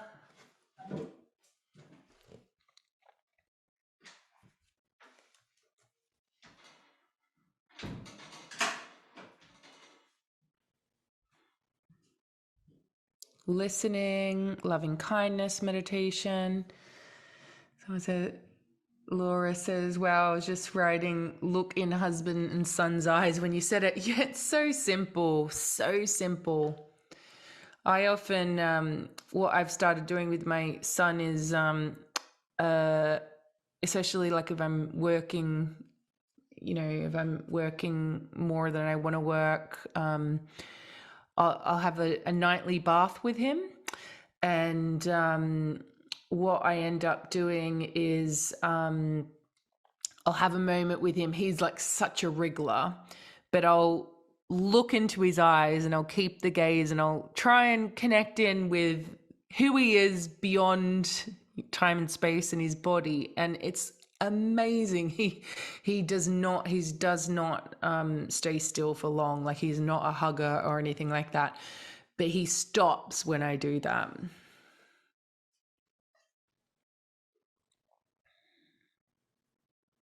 Lovely. So then the fourth soul inquiry is, what soulful practice would be most nourishing for you right now? What would be most nourishing for you right now? And just notice what comes. Be willing to be surprised.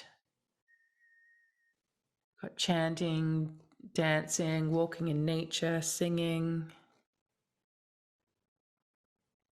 a candlelit bubble bath, sleeping in nature. Oh, that's a good one. Yeah, I went. We found a lake near here. It's about 20 minutes the other day, and it was last night actually. And went swimming in that. It was so invigorating. I want to do that more. Prayer in nature, beautiful. Go to the beach. Which lake? I tagged it on Instagram Reels. Lidford, I think it's called. Lidford.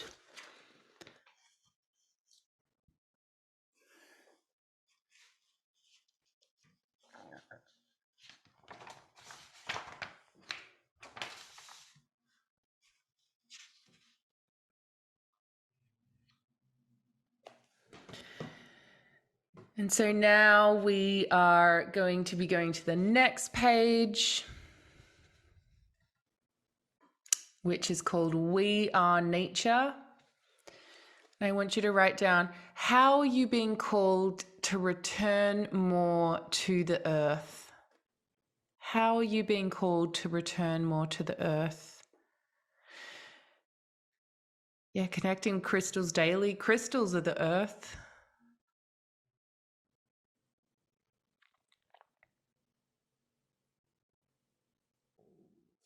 How are you being called to return more to the earth? Just trust what comes. Through my roses, sit and be still, slow down. I'm a nudist and have a nudist resort. I love being outside in the pool. Beautiful. Connect more with my body. Oh, that is a great one. So if someone says something in the comments that you're like, oh, that's a good idea, you're welcome to write that down too. I'm sure they won't mind. Listen to bird song. Great. So next is, how are you being called to embrace your own true nature? How are you being called to embrace your own true nature? Trusting what comes.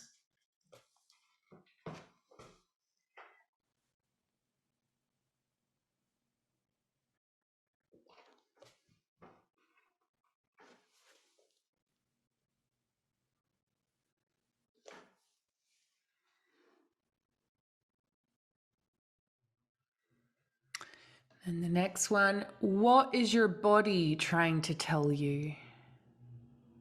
What is your body trying to tell you? Slow down. To shift directions. Speak my truth, that it's safe to feel. Body is saying, give me a break, woman. That's awesome, Neve. I know the feeling sometimes. Okay, next one. How can you embody your soul even more? How can you embody your soul even more? How can you embody your soul even more?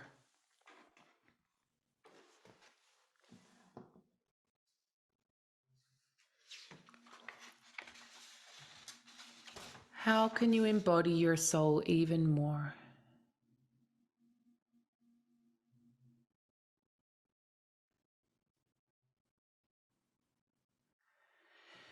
And then the next one, if you had an inner season right now, what would it be? Spring, summer, autumn, winter. This is such an interesting one. It's really about like acknowledging where you are personally. Obviously, we have the outer seasons, but maybe you're going through it's middle of summer here. But for some time, I've been going through an inner winter. I feel like I'm just coming out of it, just about to go into spring. But a lot of us have been going through an inner winter or an inner autumn, even. So just acknowledging that, and it could be life phases, for example. I'm kind of entering the beginning of the middle years of my life. So I've got a lot of winters, autumn, winter. No, autumn and winter are really the feminine months, the feminine seasons. And they're definitely the ones that if in the West we have not been taught to honor and revere. It took me moving from Australia to the UK, and yeah, where I grew up, it wasn't that seasonal. And so, but really staying in the depth of winter to properly understand what that meant, to really embrace autumn, really embrace what's falling away, really embrace the not knowingness of winter. And that actually by surrendering to the fertile void of the inner winter, it seems like nothing is growing, but actually the seed knows that beneath the surface, things have never been more fertile. And if we honor that inner winter, if we honor the wisdom of the season that we're in, just like the rose that buds and blooms and sheds and flowers and sheds and fruits and then buds and blooms and sheds and flowers and fruits all over again. It continues on and on and on. And an elder told me, a few have told me actually, and I've been writing a lot about this, around perhaps the greatest challenge of our life is to find a way to, when we die, and who knows when that moment is going to be, find a way to somehow be still fully living when we die. And often that takes the courage to really release and allow those parts of us that are no longer serving us to fall away. So, yes, deep breath in, deep breath out, deep breath in, deep breath out. So now we are going to just have a little break. So we're just going to do a bathroom break now. So it is 3 minutes past 6. And so we'll come back at 8 minutes past 6. So we'll just have a little break to go to the bathroom if we need to. And we will come back for the next part.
Okay, welcome back. Hope you are feeling refreshed. It's been lovely seeing all your comments on the inner seasons. The track I've been playing, I can see a lot of you are asking. It's a Celtic track that I've got to use for my work and my meditations. For me personally, I've been using a lot of layered music in my work, and over the past, I'd say like 5 to 6 years, just like deepening even more and exploring even more of my ancestry. You know, I think it's so multifaceted, all of the different parts that make up who we are. Obviously, at the soul level, we're multifaceted. We've got such unique experiences, each and every one of us. And then we choose the body to come into and the ancestral line to come into, and then there's the life experiences. So there's so much that we are moving through and exploring. So yeah, you'll see a lot more Celtic connections in my work. I think moving here to this land here, I've been connecting with the indigenous peoples who existed here and all over Europe before the Roman Empire. And I think that particularly if you have ancestry in Europe, there's a lot of stuff to move through. Some I know have been connecting to the Middle Ages and the burning times and various different periods of history, particularly in Europe, and it's happened all over the world. There's just been so much devastation happening all over the world through our lines, and I think that now more than ever we're being called to acknowledge what's happened and then also reach back all the way to the original mother, and and to really heal our ancestral lines forward and back.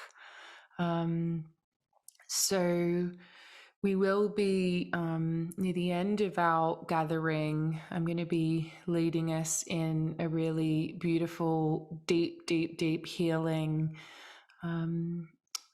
soul journey, which is a more activated version of a meditation, where we will be reaching back to the original mother, where we will be connecting to our ancestral lines, and receiving healing and wisdom and connection with the grandmothers of the earth as well. yeah, Diane mentions the tragedies revealed in Canada with the Indigenous peoples. Absolutely. It's devastating. It's happened, I think, in most corners of the world. These things that some of us have been aware of for a very long time, and others just beginning to. I did a incredible course by it's a company called the Wellbeing Connection. Michaela Egan runs it in Australia. She's a Aboriginal woman, and yeah, I thought that I knew the history of Australia, but I had no idea. We were taught a lot of it in school, and we certainly were compared to more older generations. But yeah, it's so important for us to acknowledge, and find a way to heal on behalf of our ancestors. And we are ancestors of the future, emerging ancestors ourselves. So, and I think this is really what I'm talking about when I'm talking about the ability to hold the opposites together at once. So, yeah, for proper, genuine, integrated oneness to happen, we have to acknowledge what has been severed, the severing that has occurred. And I know that we each have a role to play, and only we know what our role is. And so the way that works for me anyway is to continually connecting in and asking, how am I being called to lead? How am I being called to lead? Which direction am I being called in? And it's such deep, deep work. And for those who are finding it difficult right now, I hear you. For those who are diving into it, I see you. We're all doing it together. Okay, so you know what? I'm gonna do the soulflower meditation, but no, I'm gonna do the soulflower meditation now. So thank you, Vanessa. Thank you, Katie. So on my ring, it is clear quartz. It's Herkimer diamond, which is a form of quartz, I think. It's actually my engagement ring. My husband proposed with this ring, and then this one is my wedding ring, which was it's like a antique aquamarine. So my wedding ring that's my wedding ring, but that's my engagement ring. Is like he got it on Etsy. But yeah, I love aquamarine. It's just that looks like my soul home. I feel like that azure kind of turquoise water. Okay, so I'm gonna do a very quick centering into connecting in with your true nature, with where you are right now. I call it the soulflower meditation. Some people in my membership would have done this meditation before. It's a slightly different version of it because what we're going to be leading our way into, and so this is on page 12 of the workbook, we're going to be leading into so the one that says soulflower meditation, we're going to be leading into then these changing times. So it's all about our ever-changing nature and acknowledging how we are changing. And this is where the power comes, because it takes courage to really acknowledge, like, how have we changed? And no one is stagnant. We're not meant to be stagnant. We're not meant to look the same, bloom the same, have the same timing. We're all meant to be different.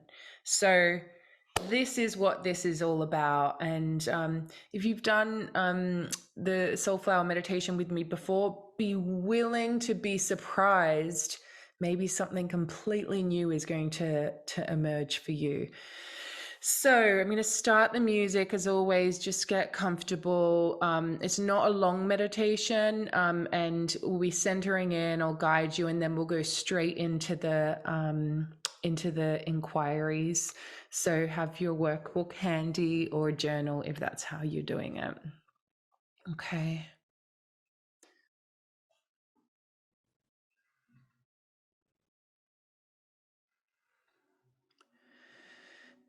So just sinking in even more, inviting your soul to come in even more into your body, from your fingers to your toes, right down to your cells. And just being open to whatever wants to reveal itself to you right now. In the center of your heart, just imagine a beautiful flower and be open to what wants to appear for you today. Breathe and just invite a flower to appear for you in the center of your heart, to represent where you are, who you are, and to reveal anything that your soul is inviting you to reveal.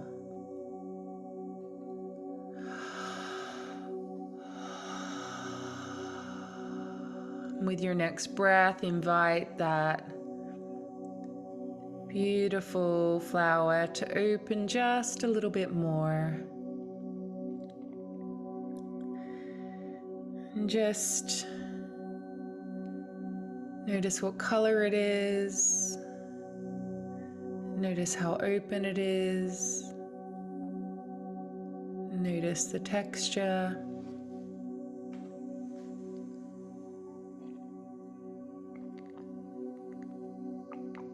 Breathe.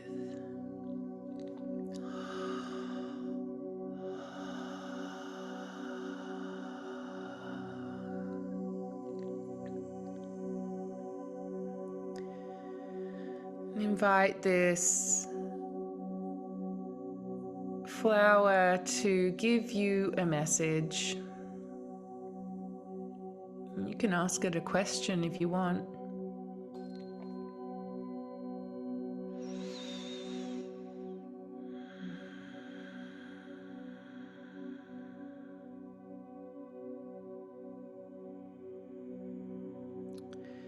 Really connecting with the essence of this beautiful flower.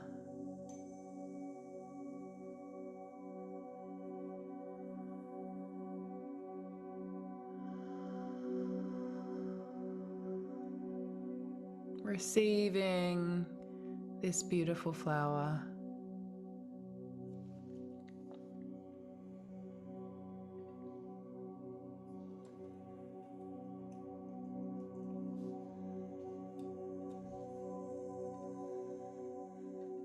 And staying in this space.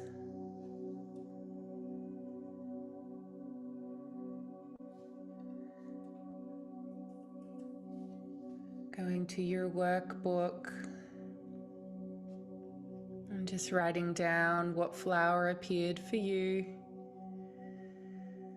Recognizing that you can continue to receive, and you will be receiving as you write down.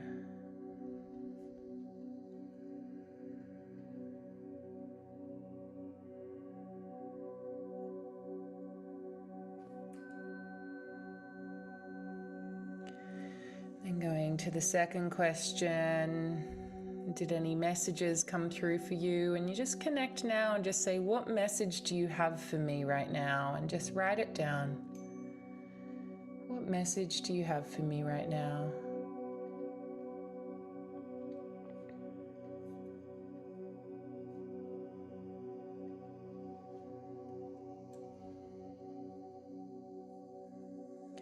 What message do you have for me right now? You can pop it in the comments even if you want. Just trust what comes. Again, it doesn't have to make sense.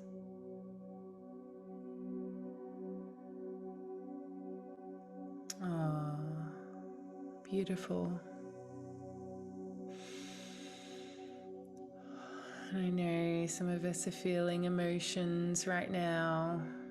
Just letting what is here be here.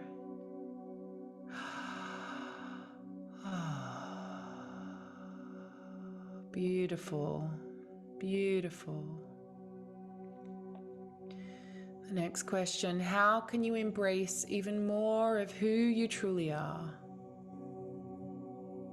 Yes. Beautiful comments. How can you embrace even more of who you truly are? Breathe. Oh, Marigold, try something different is the message. Beautiful. Sunflower, she says, you're ready now. Beautiful. Daphne, I am potent medicine. Beautiful. Next question, what is wanting to bloom within you? Lily, enjoy the journey of your unfolding. Beautiful. Hibiscus, you are here to heal. Beautiful. Lotus, wisdom. Beautiful.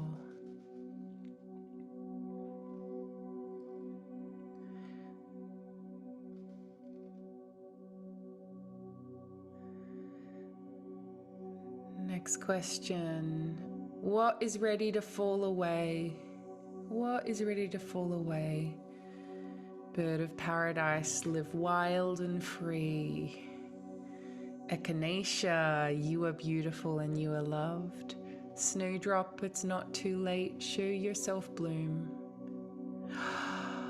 Red rose, you are loved. A field of poppies, twirl around, swing your arms. It is all here, open your heart. Beautiful Danielle. Ebb tide rose, mysterious, erotic femininity. Thank you.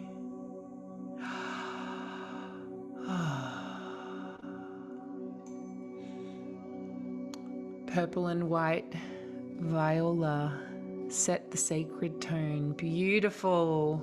Thank you. What is one baby step you can take to honor the messages you have received? What is one baby step you can take to honor the messages that you've received from your flower? Sunflower, the darkness is falling. Here comes the sun. Yes. Hug myself. Be open to healing. Finish the 2021 workbook and create a vision of what I want. Honor the sacred. Do a Work Your Light card reading. Stop resistance. Ask the rose to be my muse. Ask Mary Magdalene to be my muse. Write and create from that space. Yes, Michelle. Do a ritual to come into wholeness. Stand tall and open. Creeping myrtle, had to look up the image I was given. Wonderful. Trust yourself first. Lead with an open heart. Sunflower, dancing the light with my heart. Daffodil, lead the way, go first. Lotus, becoming a wise soul to show others the path to light. Breathe into being. Andrea, connected with Mary Magdalene too, and the rose, beautiful. Caress myself, my internal girl, beautiful.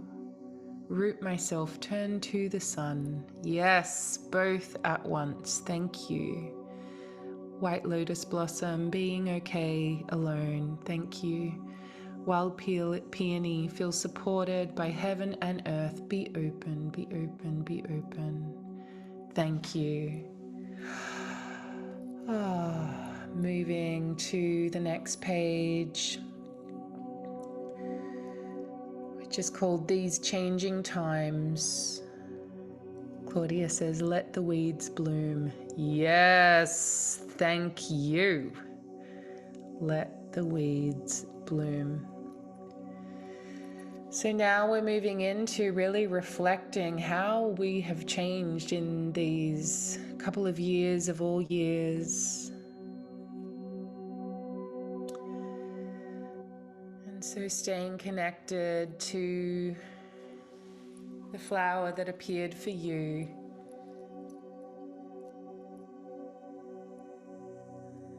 Answering the prompt in your workbook, and feel free to share it in the comments. How have you changed lately? How have you changed? How have you changed? More self-compassionate.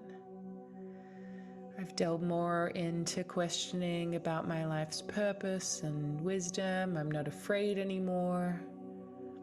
Becoming fearless. Setting healthy boundaries. Well done. Shadow work. Crocus. Being open to love. Moira says, did a somersault through the darkness and ready. Oh, I've lost your comment. Oh, ready to stand up with my strength again. Well done. Lots of shadow work. Yes, I hear you. Well done. Trying to serve self first before serving others. I've been changing by forcing myself to rest more than comes naturally to me. Okay, next is what's no longer in alignment with who you're becoming. What's no longer in alignment with who you're becoming. Putting it in your workbook and comments. What's no longer in alignment with who you're becoming.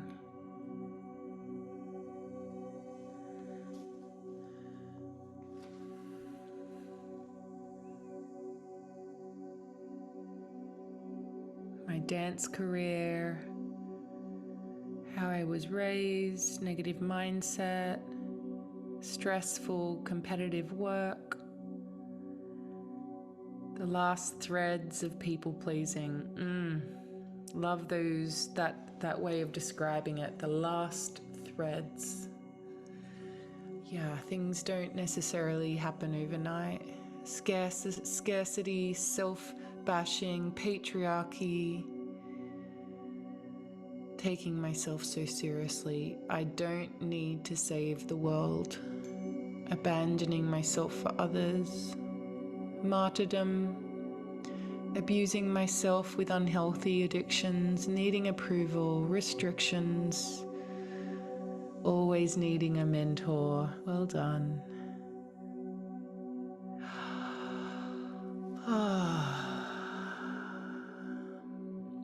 Enduring, I hear you. Being afraid to say no, fitting into someone else's box. Okay, so love all of these comments too. Now moving to the final soul inquiry in the workbook on this page. Reflect on the soul inquiry answers that we've done on this page, and even on the Soulflower meditation page. What baby step are you being called to take in that direction? So maybe circling one thing that stands out the most,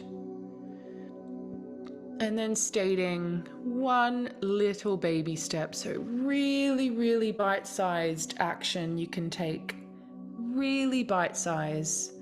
It should just take a couple minutes, 5 minutes, 10 minutes, not a month.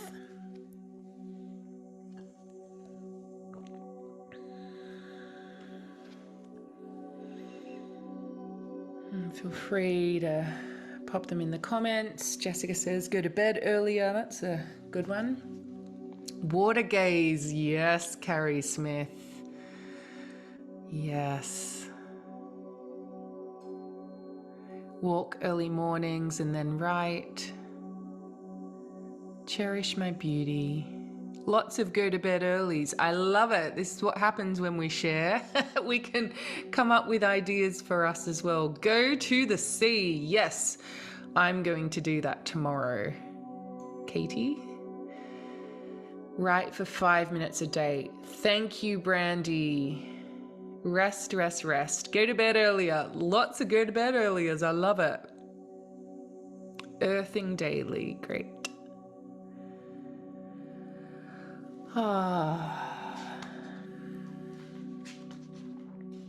Deep breath in. Deep breath out. Deep breath in. Deep breath out. Look up. I love that one. Meditate tomorrow outside. That's a good one. Put body cream on my body. Good for you. Gaze at the stars. Great. Nourish myself with something healthy. Say I don't know more often. Thank you.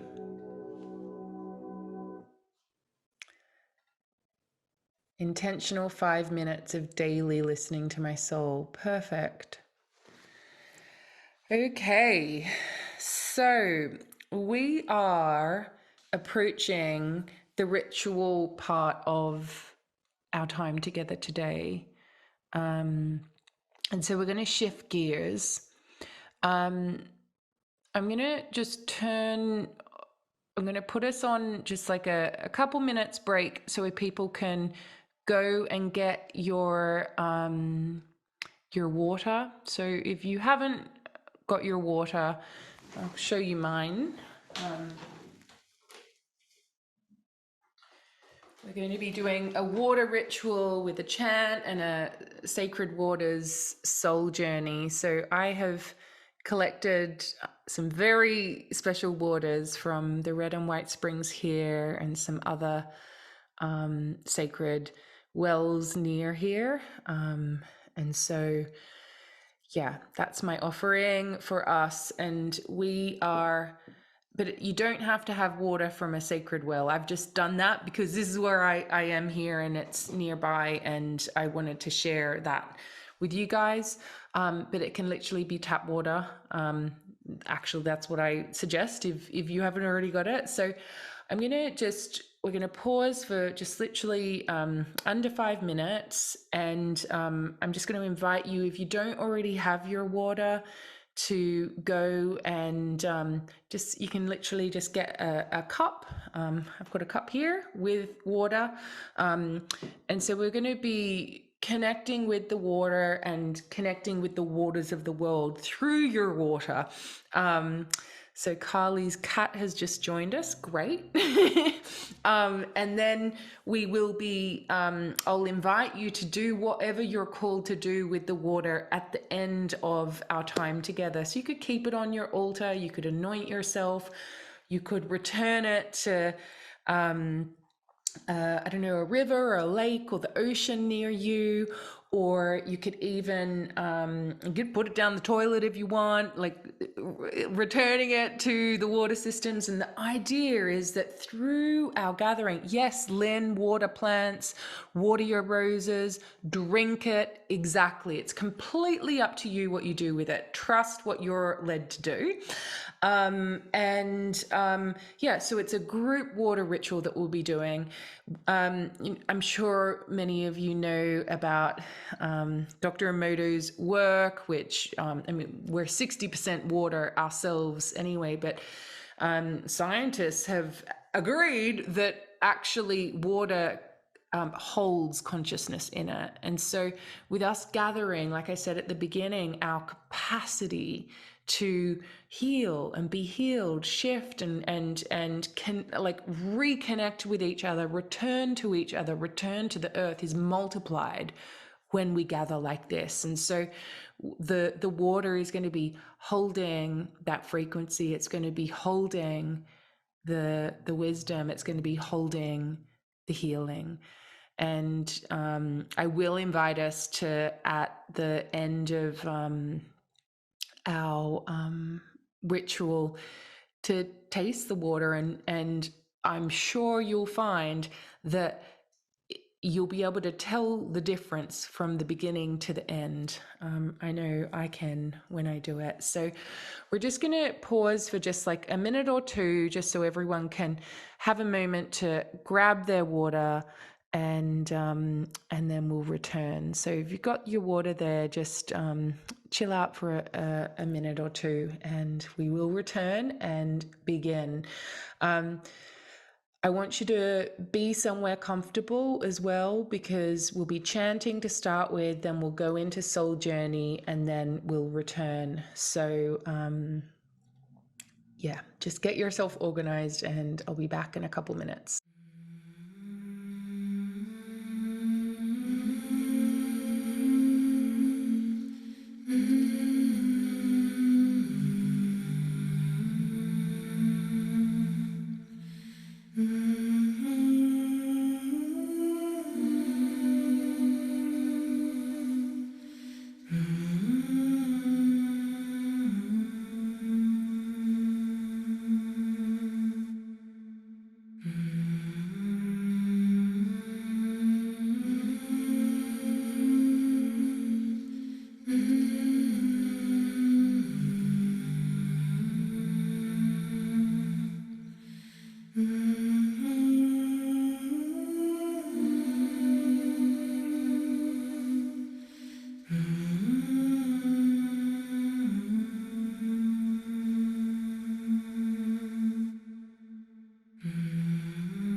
Welcome back, everyone.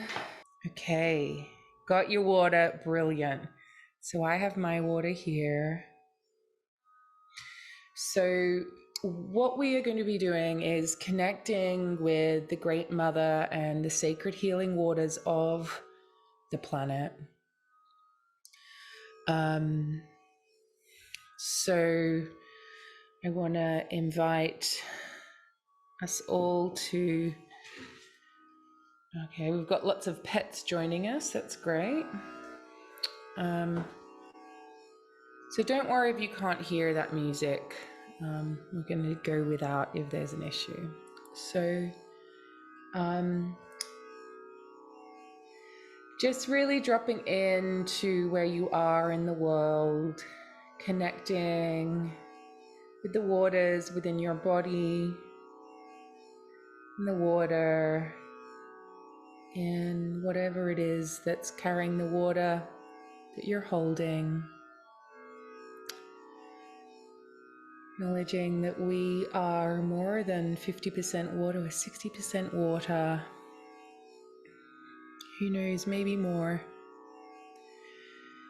And before we took our first breath, we were in the watery world of the womb. And this is a water planet.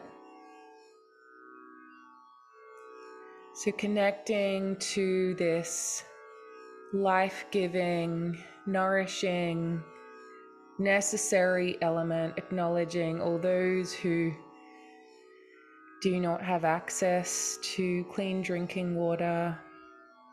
We pray for them too. Deep breath in, deep breath out, deep breath in, deep breath out. Connecting in with the center of your heart. Asking yourself, what is my heart's deepest prayer? What is my heart's deepest prayer? And just trusting whatever comes.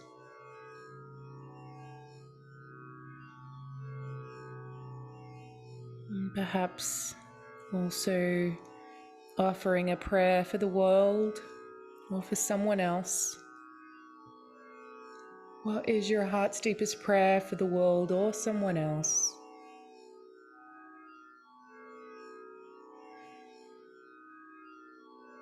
And sending both of them to the water. What is your heart's deepest prayer? What is your heart's deepest prayer for the world? Now connecting with the water, you might choose to place your hands in the water, perhaps gaze at the water, anoint yourself with the water. Just taking a moment to properly connect with the water.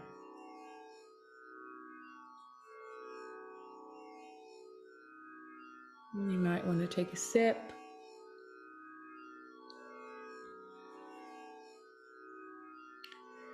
And now just placing the water somewhere around you. And together we're going to chant, and then I'll lead you in a really nourishing soul journey to the waters of the Great Mother. And so being open to receiving healing, receiving wisdom, receiving activation, and perhaps even transmitting that for the world to the water, that you will then do what you are called to do with.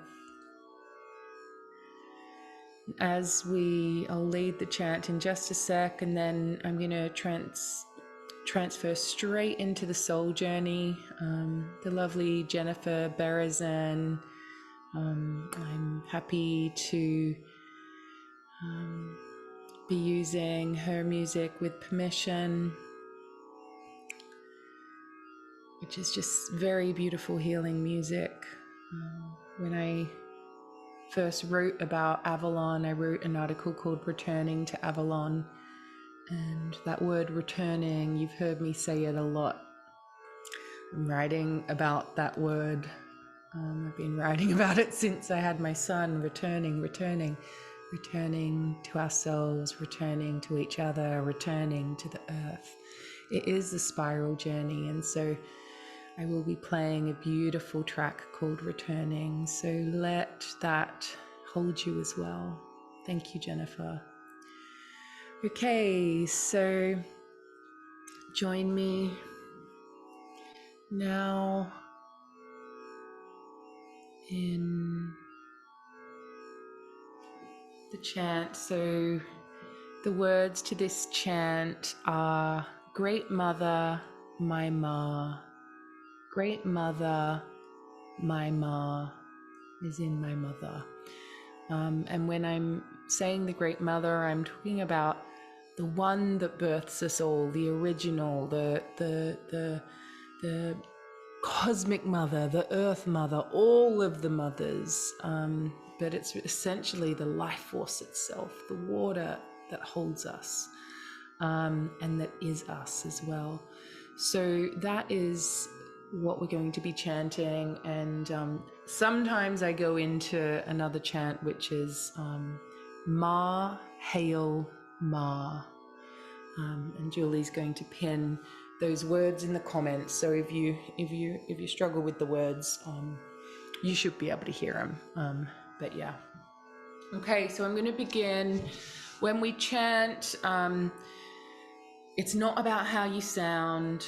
It's about, Kelsey, I shared the Ma, Hail, Ma chant with my membership this week. That's the chant that I sung to my son when I was feeding him through the night. And it was, anyone who's been a mum and you're like constantly rocking a baby and you're kind of like out in public and you notice that you're rocking yourself. That's when that chant came. It was almost like, okay, someone's rocking me now while I'm rocking my son. So really opening yourself up to being sung rather than being the one that's singing. It's not about what you sound like. It's about offering your voice as nectar, nectar, singing to your heart and through your heart. Okay. And it's not call and response, we're all chanting together.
allowing the emanations of the chant to inform water in your body and the water before you. Deep breath in, deep breath out. And staying in this altered space, deepening your connection with the mother.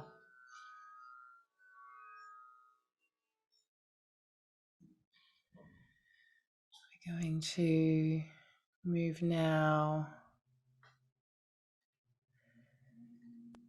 into the sacred waters of the earth.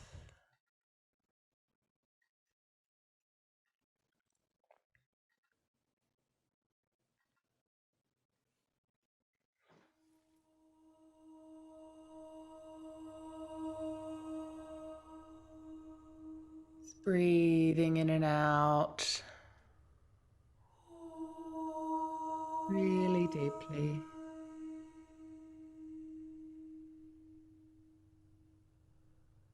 Closing your eyes, and you can even lay down if you want. Whatever makes you feel cocooned and relaxed and held. Wherever you are, giving yourself what you need. Returning to yourself, returning to the arms of the mother, one that knows you more than anyone.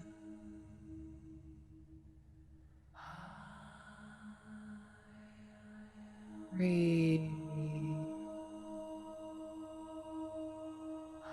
and rest and return to the earth, to the great mother, cosmic mother, the mothers of the waters.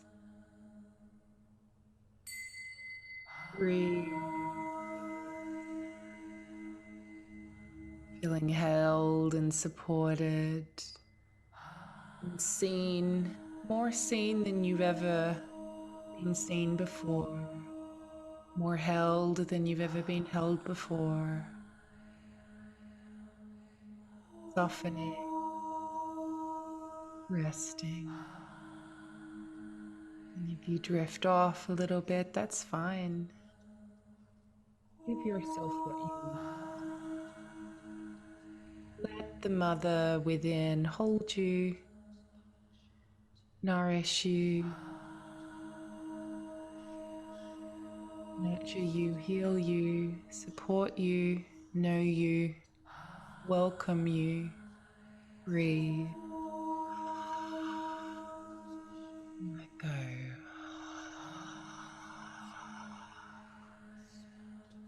Feeling supported, held, and nourished. Imagining yourself in the center of the earth,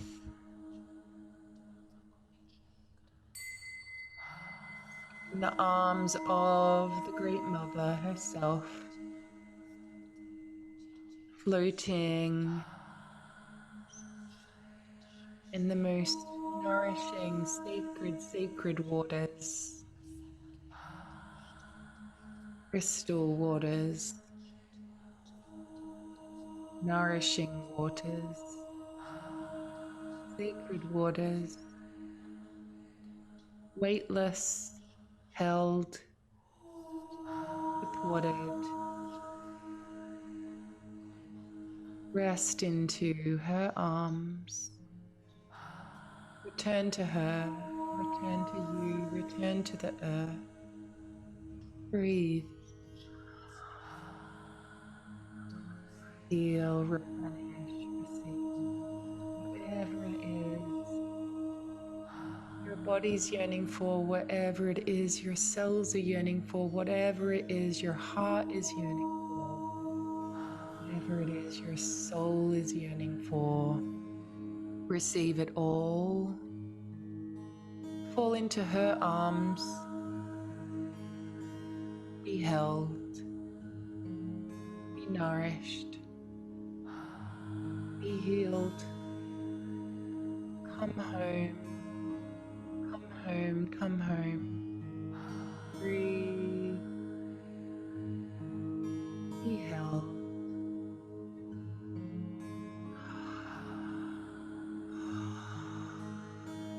Call upon the ancient grandmothers of the earth, known and unknown, the ones who never forgot.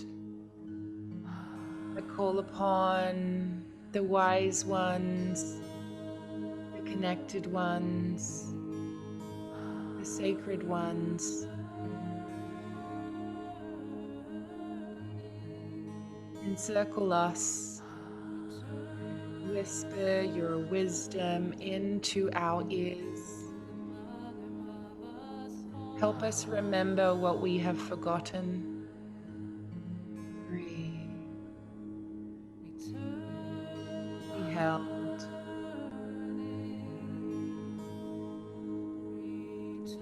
Sing to us through the ages. Remind us how to wave. Breathe.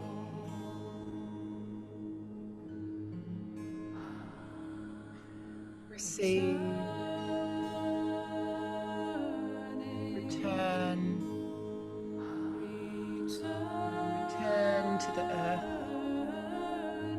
Call your soul all the way in. From your fingers to your toes. Breathe. And receive. Breathe. And receive.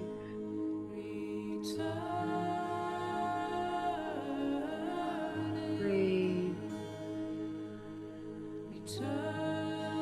And receive. Breathe. Come home. Breathe. Be cradled.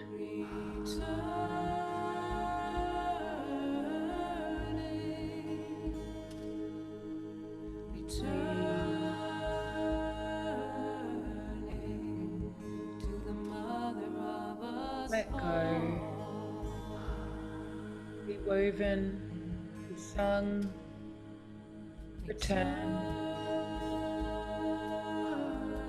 Fall into her arms.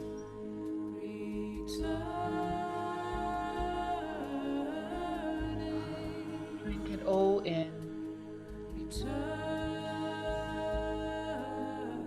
Breathe. Receive.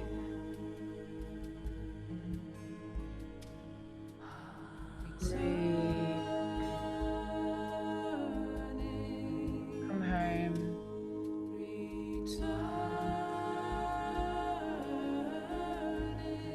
Come home.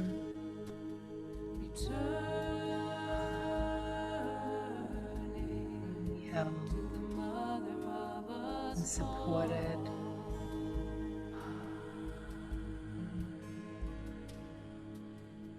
Breathe.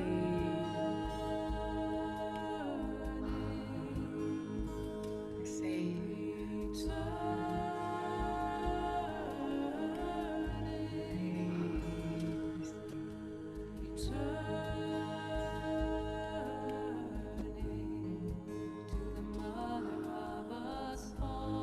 Deep breath in and breathe out. Feel the circle of the ancient grandmothers holding you. The ones who did not forget.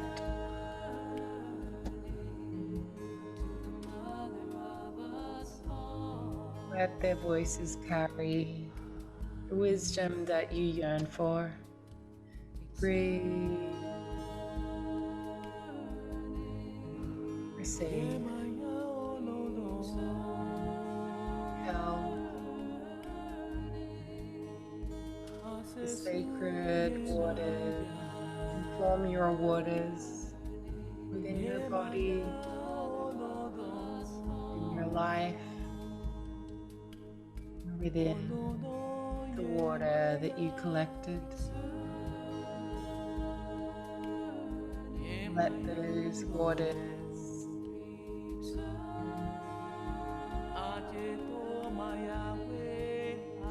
carry that wisdom through the world.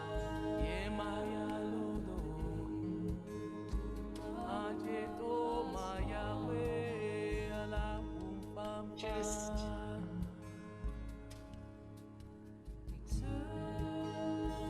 softening just a little bit more. And where you are,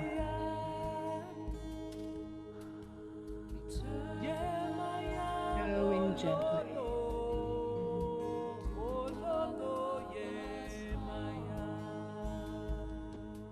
We are children of the earth and the sky, eternal souls having a human experience. This life a stitch, tapestry of humanity. Humanity but a turn in the spinning of the earth. Held on this planet by gravity, breath, and time. Falling, falling, falling. The exquisite, agonizing glory of experiencing ourselves and each other. Finding home where we find ourselves. Not quite able to remember or to forget our other homes in the sky. Breathe. Feel the holding. Turn to the earth. Return to yourself. Plant yourself here. Invite your soul to come all of the way in. From your knees to your nose. From your cheeks to your toes. Fully embody your life. Drop the defensive walls. Let your soul land and occupy each and every cell. And all parts of you into the here and now. Life is here even when death is here. Birth isn't possible without it. And you came here to birth this world anew. Don't you remember? Fully commit to living this life.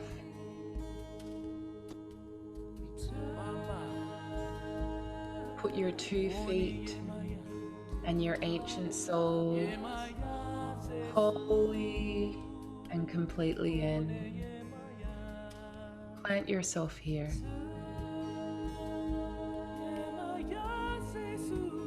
Plant yourself here.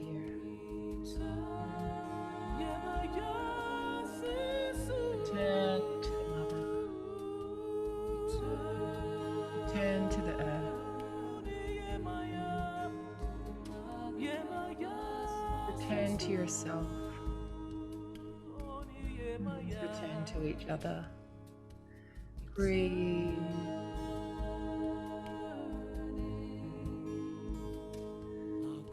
Receive.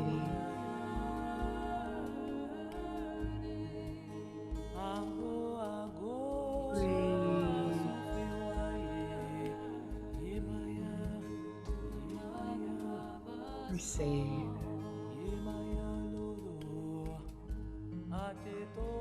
Come home.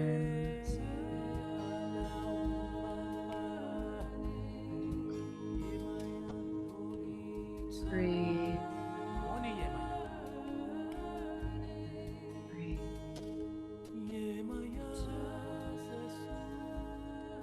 Take a deep breath in and breathe out. Breathe in. Breathe out.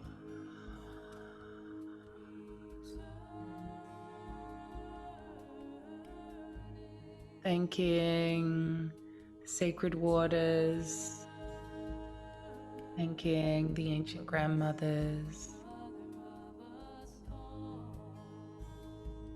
thanking the Great Mother, and thanking each other. Take a deep breath in and breathe out. Take a deep breath in and breathe out. And in your own time, coming back to the room even more embodied than you were before we began. Opening your eyes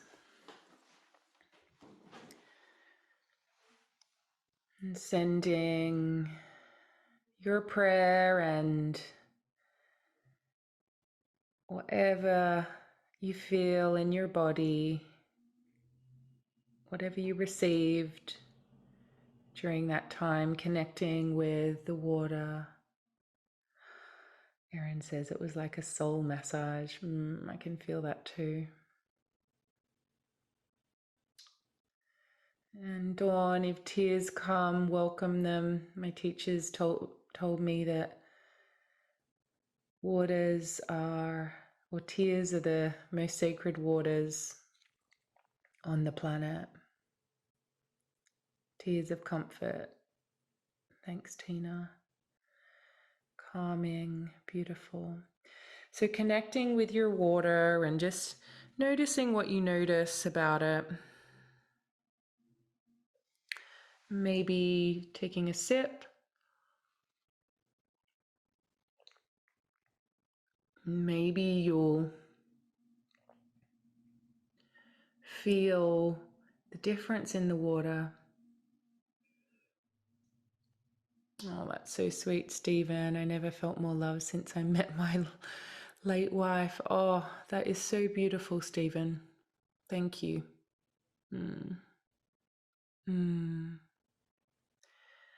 So, taking a sip. Amanda says there's bubbles in mine. Julia says it feels like silk. Yeah, mine feels like silk too. The water feels thicker and sweeter. It's activated. And so are you. Sweeter. Silk. Yay.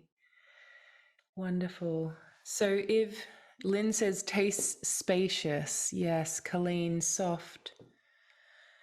Carrie says I was hugged by so many ancestors. Beautiful. Barbara, water feels buoyant. Yes. We can do this practice ourselves as well. You can watch the replay back and do it over and over again if you feel like you want to be led through it. And you don't need the music track to do it. You can literally just do it in nature if you want. So we're going to take the water. If you feel cold, you might want to anoint yourself with the water just to connect with it.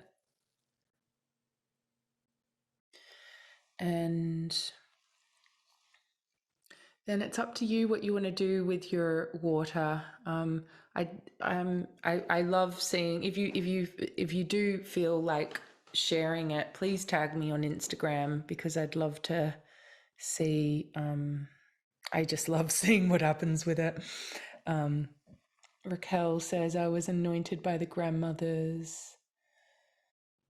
Tammy says my mum texted me during this. Oh, lovely. So I do have a recorded version of the Ma, Hail Ma chant. The Great Mother one I haven't recorded yet, but I will be. So if you want the Ma, Hail Ma chant, the module in my membership is the Great Mother this month. So if you join there, you'll be able to get that. For those who are asking, Love Magic says, I felt hands on my shoulders. Lovely. What instrument did you play? This is the harmonium. It's actually, I mean, it's played a lot in India. I did Bhakti and Kirtan training, but it's actually from France originally. The instrument, and then it got introduced to India. So most people think it is from India originally, but it's originally from France. So it's kind of the two together. Carrie says, I was in the cave, Merlin's cave, surrounded by ancient grandmothers. Amazing. Were you with, at one of my retreats, my Glastonbury retreats? Maybe you've been on your own. So that was so beautiful. So I'm going to, I'm a little bit over time. I apologize, but I just didn't want to leave that energy. So I'm going to leave you guys with the soul journey reflection. So if you want to reflect on that experience, you can. And then the same thing, if you want to document what your prayer was for yourself and the earth, etc., you can do that. And then the final, it's not the final page because there's poetry and stuff on the final pages. But the Plant Yourself Here completion, I really encourage you guys to do that. So it's really just noting, and you can just put it in the comments, what is the one thing that that came to you the most deeply today. We've still got 40 minutes. What is the one thing that came to you most deeply today so far? And we'll connect back in at the end as well.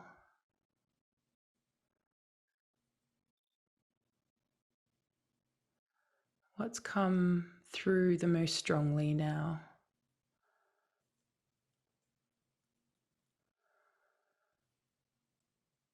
The Great Mother, surrender, love, connection, cracked open, lovely, lovely, lovely. Weight off my shoulders.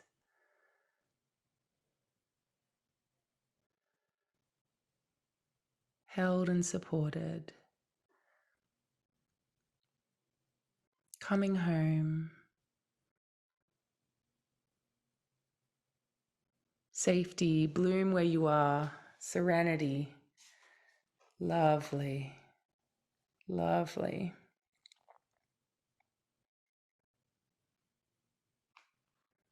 Okay, so we'll keep checking back on that. So I think that we will go to the We Are Here, Hear Our Prayer section, which is on page 15. This is, what's your heart's deepest prayer? What's your heart's deepest prayer? So writing down what that was for you. What's your heart's deepest prayer? What's your heart's deepest prayer?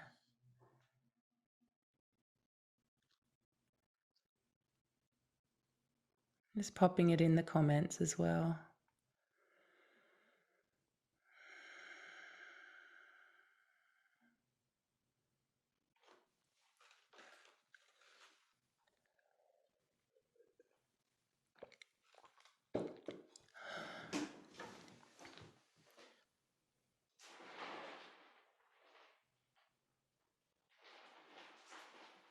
Conscious connection, peace and oneness for all.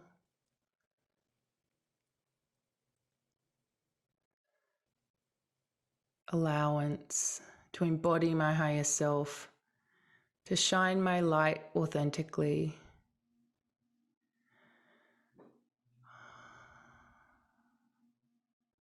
Beautiful.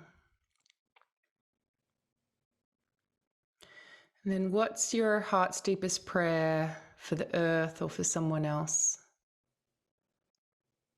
Remembering as we pray for the other, we also pray for ourselves.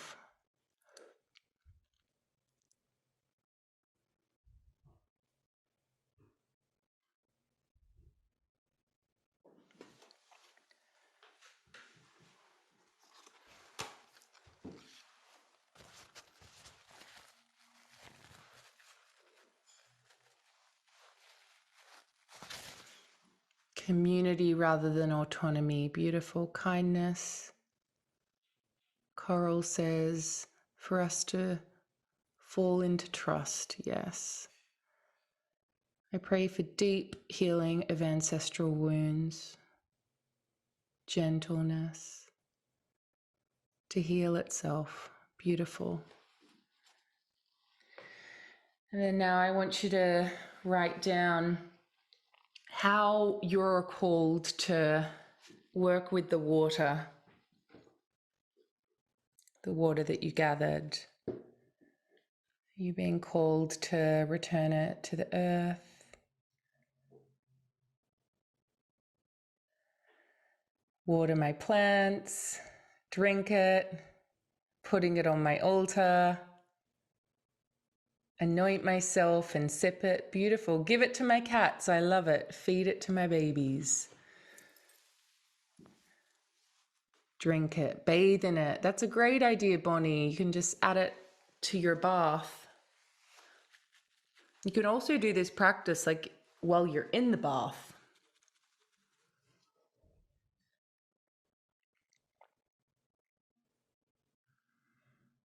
Water my lilac tree. Gorgeous. Use it to restart my altar. Love it. Water my roses. Beautiful.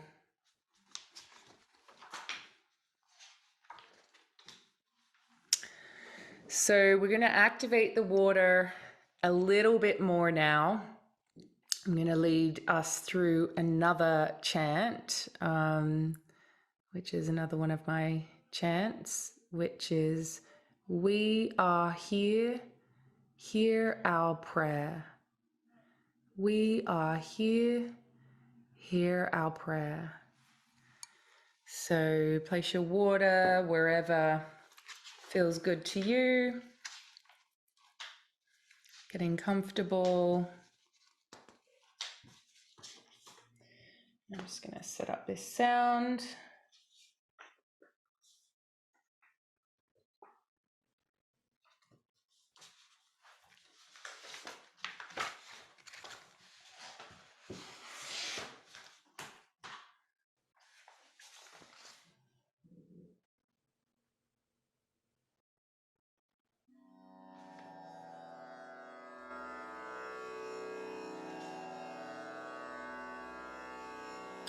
We are here, hear our prayer. And so whatever your heart's deepest prayer is for you, whatever your heart's deepest prayer is for others, whatever your heart's deepest prayer is for the world, I want you to really sing that. Let yourself be sung and let the water absorb that wisdom.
Continuing to receive the chant.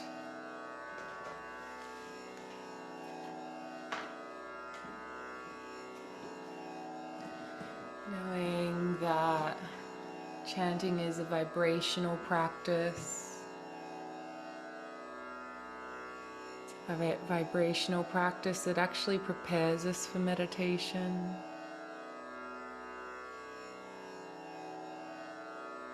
Vibration of the sound massages each and every muscle and organ and cell and bone, our flesh.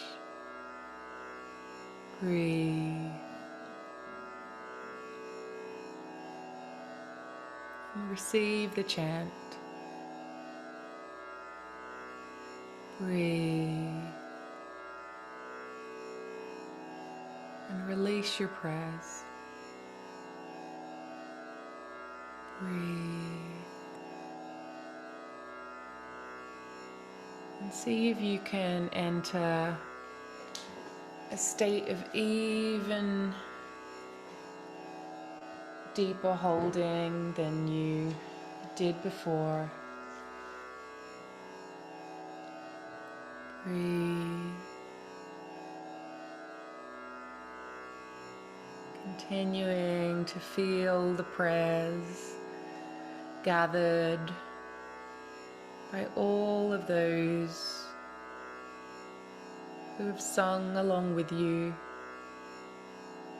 in all corners of the planet. Perhaps someone in the next street is singing with you on this call.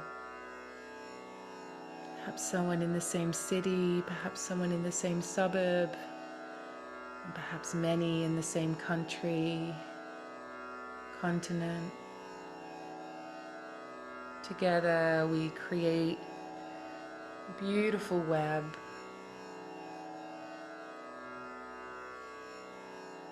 As we sing our prayers, they're strengthened by our voice. As we sing our prayers with others, they're carried and strengthened by them.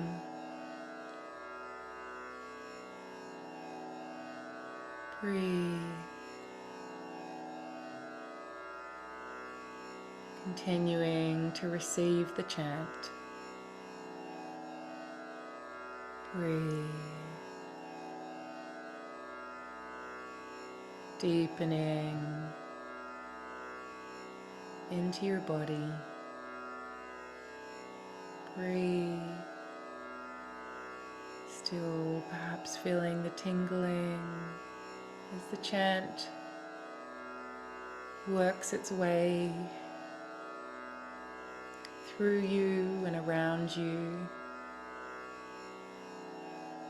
Breathe. Deepening even more than before. Breathe. Feeling the connection of this group. Breathe. Coming home. Breathe.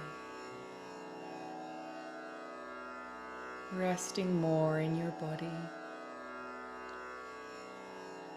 Breathe. Coming home. Breathe. Hearing the whispers of the ancient grandmothers. Breathe.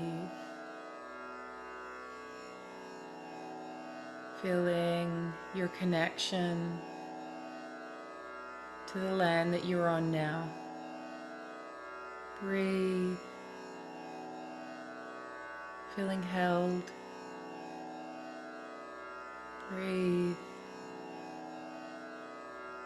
Feeling the support of this global circle. Breathe. Coming home. Breathe. Being woven. Breathe. Returning to yourself. Breathe. Coming home. Breathe. Holding the prayers of many. Breathe.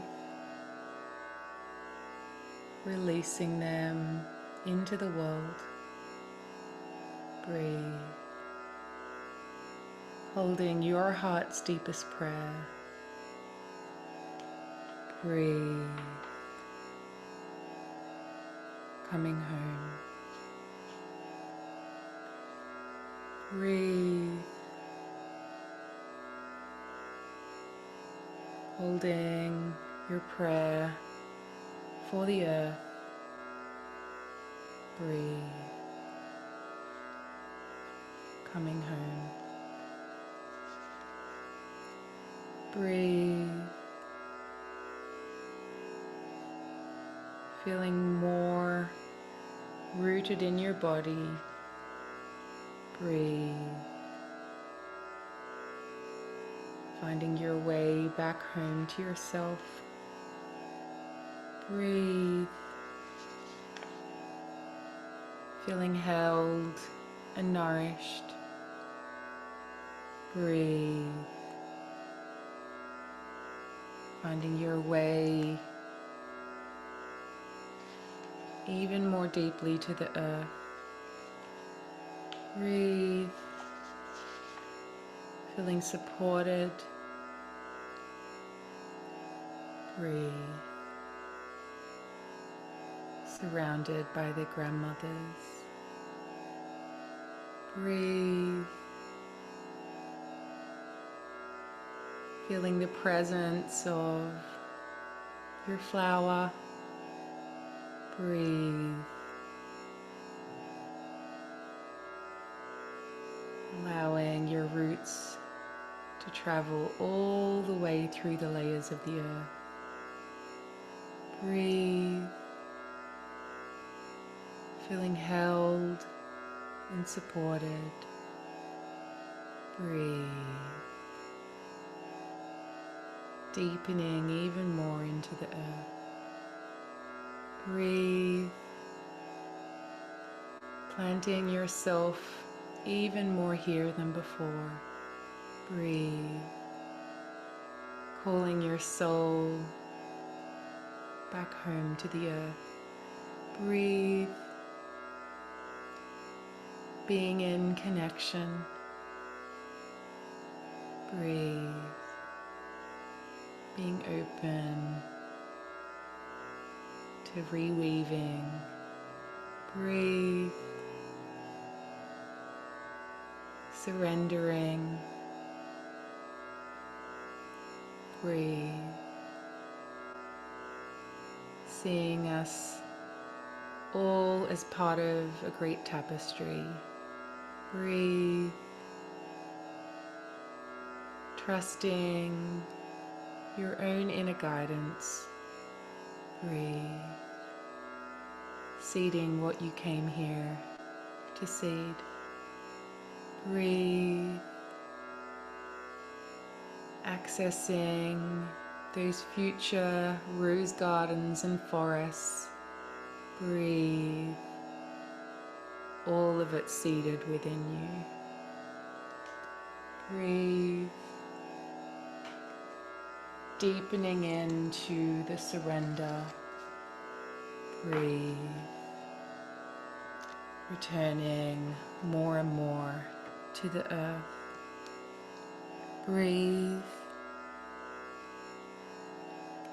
Staying open, hearted. Breathe. Deepening your connection to the earth. Breathe.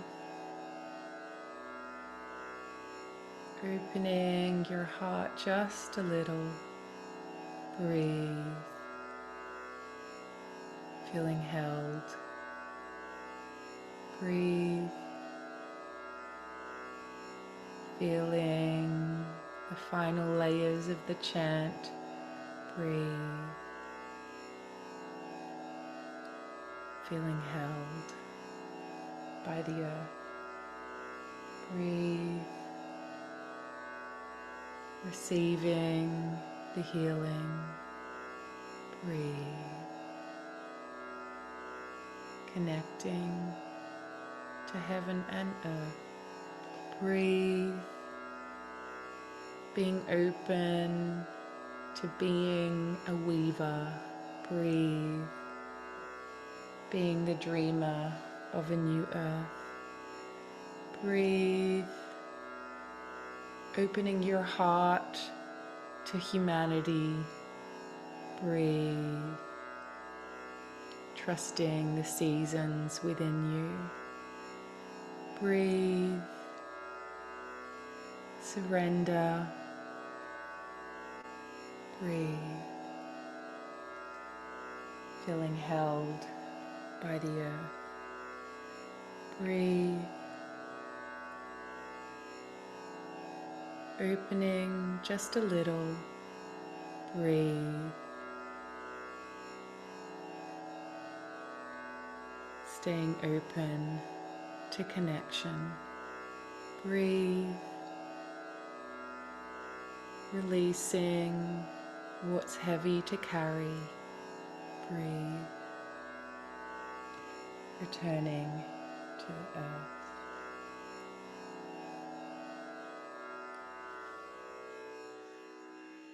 Continuing to breathe in and out really deeply.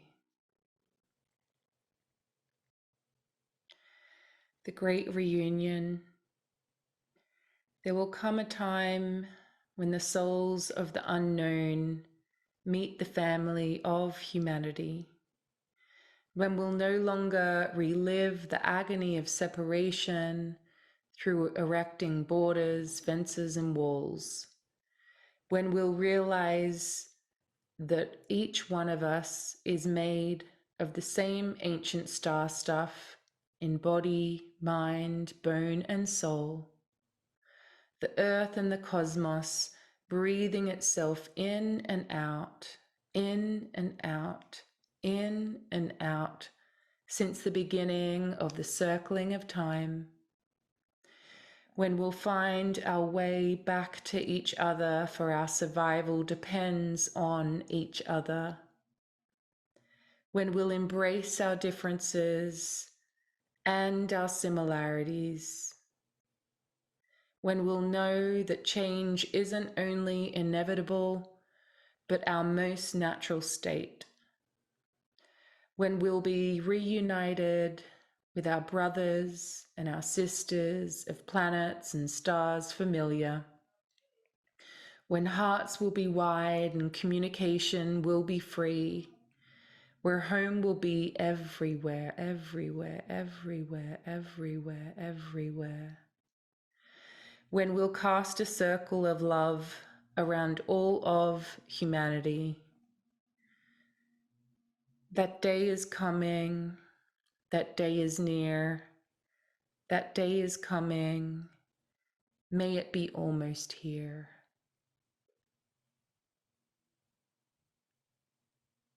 Deep breath in, deep breath out, deep breath in, deep breath out, deep breath in, deep breath out.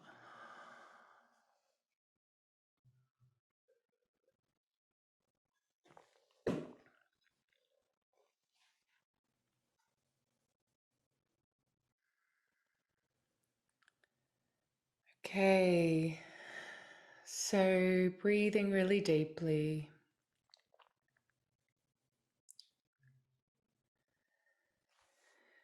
Now bringing your water up,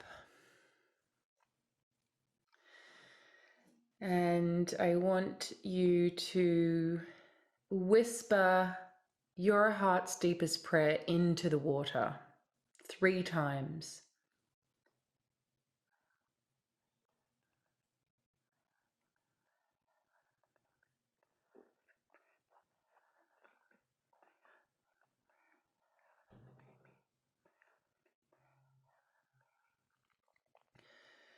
So now I want you to whisper your heart's deepest prayer for humanity into the water.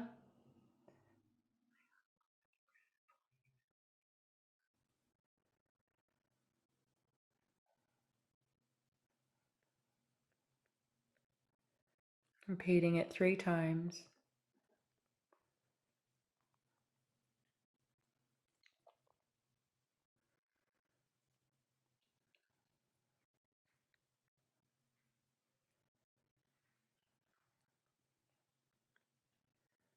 Okay. Now, if you feel called, I'd love you to write down what your prayer is in the comments. And then what we're going to do is we are going to randomly just find someone else's prayer and we're going to whisper that. So, Kelsey, I'm going to whisper your prayer. To feel home here, to feel home here, to feel home here. And then I'm going to say, hear Kelsey's prayer, hear Kelsey's prayer, hear Kelsey's prayer. And so picking one, or you can continue going. Find someone's prayer in the comments. So Carrie Smith, hear Carrie Smith's prayer. Hear Carrie Smith's prayer. Hear Carrie Smith's prayer. Finding someone that you feel drawn to or at random.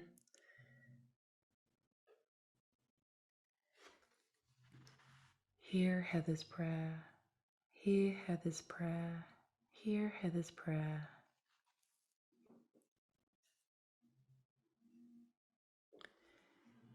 Hear Yamini's prayer. Hear Yamini's prayer. Hear Yamini's prayer. Hear Sonia's prayer. Hear Sonia's prayer. Hear Sonia's prayer. Hear Marin's prayer. Hear Marin's prayer. Hear Marin's prayer. Hear Lindy's prayer. Hear Lindy's prayer. Hear Lindy's prayer. Hear Whitney's prayer. Hear Whitney's prayer. Hear Whitney's prayer. We'll do 3 more people, and you're doing it yourself as well. Hear Penny's prayer. Hear Penny's prayer. Hear Penny's prayer. Hear Belinda's prayer. Hear Belinda's prayer. Hear Belinda's prayer.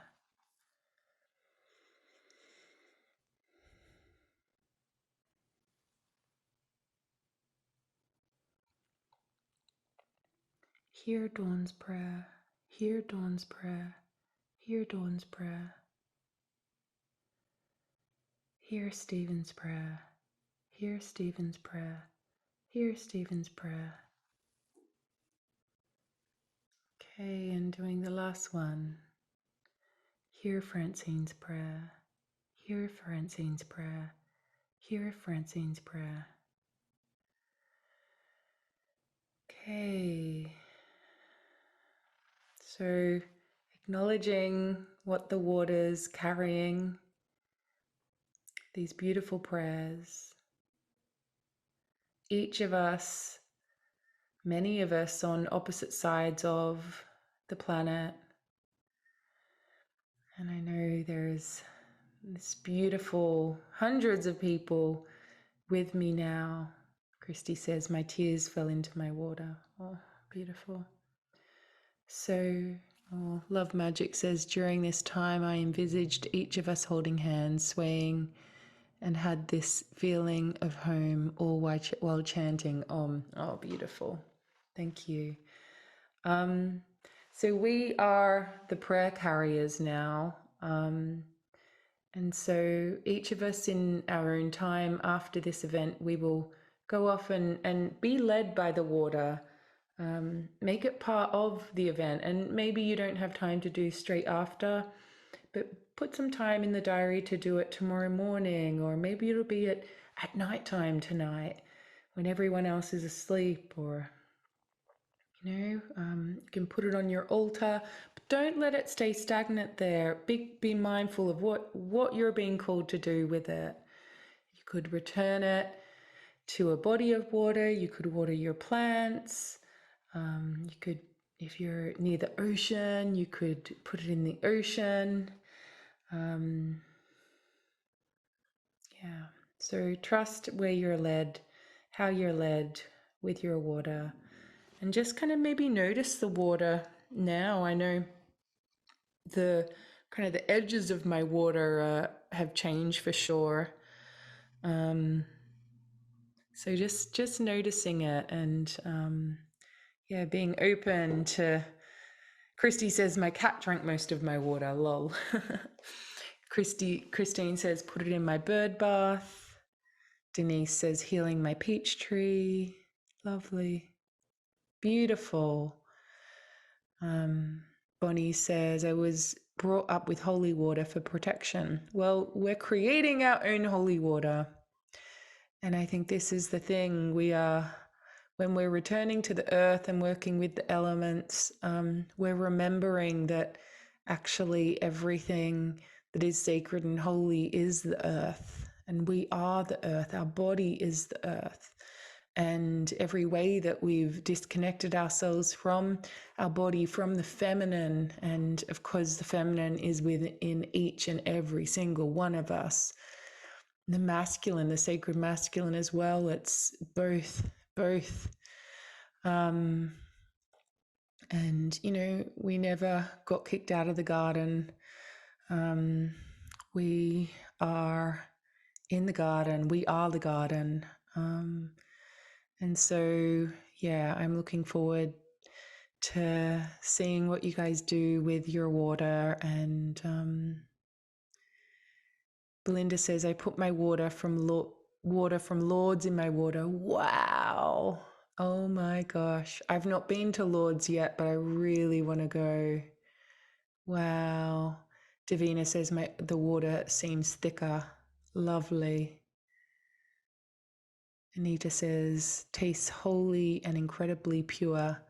And it's interesting, that word holy, isn't it? It's just whole. Especially when we consider going back to one of the big themes of today, which has been how we're ever changing. And we're not meant to be in full bloom all year round. We're not meant to be in bud form all year round or all lifelong. We're ever changing. And it's our resistance to that ever changing state that causes the stagnation to happen, that causes the disconnection, that causes the separation. And so being whole and holy doesn't mean that we're this one stagnant form all year round. We're not. I'm lucky. I've got a peony here, which is one of my favorite flowers. And these babies are only around for maybe a month a year. That's how long they last for. It is impossible for us to bloom constantly. Impossible. So we're not meant to be in full bloom. And it's actually through us being willing to be in that ever-changing natural state that the second bloom may end up coming. I'm going into my flowers analogies now, so you should just tell me to stop, because I just won't. I'll do another 5 hours on ever-changing states of the flower. So the poem, I've missed the comment, but Sonia, you said the poem, it's called The Great Reunion, and it's from Letters to a Starseed. Message for this book, it looks like it's a book about the stars, but really it's a book about the earth. The message is about planting ourselves here, of recognizing that heaven and earth are the same thing, that we are the seeds, and that everything on the earth is the cosmos, and everything in the cosmos is connected to the earth. So Carrie says, where can I purchase it in the UK? Yeah, it should be in, like, most bookstores should have it, obviously all online. If you go to letterstoastarseed.com, you should be able to find it. I think actually Hay House are going to send like a discount code, so you might be able to get a discount after this, I think, in the reply email, so hold off. But yeah, it's on Amazon and all of those places as well. But yeah, I'm sure if you've got a local bookstore, that's a great place to get it too. So Michelle says, when does the Rose Oracle come out? It'll be coming out, I think it's like April next year, March. I think we've brought it forward. So I think March it will be out, and you can see some of the artwork there. And I wonder if I can turn you guys around. Oh, the pictures aren't going to be that great. Oh, there we go. Actually, I'll show you my screensaver, because let me see if I can share my screen. You'll be able to see one of the cards here. One sec. I'll share my screen and get rid of all this stuff. This is like a little crop of one of the cards. Katie McMillian is a beautiful illustrator I've been working with for the past 6 months. So that's that. I would really, and I want to acknowledge as well my friend Madeline Giles, that here my Mary's or Erin's or Ellen's prayer, everyone, that mantra, I did, some of you were there on a retreat which Madeline and I ran, and so that came through when we were working together. So I just felt her presence here, and I wanted to acknowledge her. Valentina says, my son entered the room and started drinking our magical water. Great. Well, universe is telling you what to do with that. Brandy says, hi, Madeline. Yeah, Madeline supported me as well at a few different other retreats, like at Omega. So I know a lot of you guys have been there. Colleen says, do you teach about the rose energy? Yes. This oracle, actually, it's got quite a thick guidebook because I've done so much research on it. It's about like the mystical properties as well as the energetic properties, and botanical as well. So I've got on my office there, like, I'm such a rose geek. It's like literally like the botanical ancestral tree of the rose. 65 million years old, the rose is. Way longer than us she's been around, that is for sure. So yeah, and we'll be work with that, and I've been teaching on flower work and rose work, like Sisterhood of the Rose and things like that, in my membership for a little while. But yeah, and as you know, I mentioned before, many of you know that, like, it's through the rose that I work with nature, particularly flowers, to do most of my writing. And yeah, so it's almost like I've been following the rose thread for quite a while. And I find that, yeah, there's been a lot of women, particularly men as well, who have been woven into my life at the right time, who I know are kind of resonate with that sisterhood of the rose or lineage of the rose. So maybe you'll be interested in that. Okay, I'm going to stop talking about flowers now because I can't stop. I'm going to have a sip. Oh, I just see this. Jen says the Gnosis talks about the first tear of Sophia turned into a rose on earth. Ah, it's interesting. One of the cards that I've done is Sophia, and it's like she is, because they say that she was the feminine, for like, Sophia means wisdom, and she was the feminine force that was present at the time that God created the earth. And so the feminine on the side, so it's like it kind of turns the whole male God on its head. But I'm intrigued to find more Sophia stories, so thank you for that. Okay, so all right. I really want to. Kate says, Kate works for Hay House. I sent her the Sophia card and the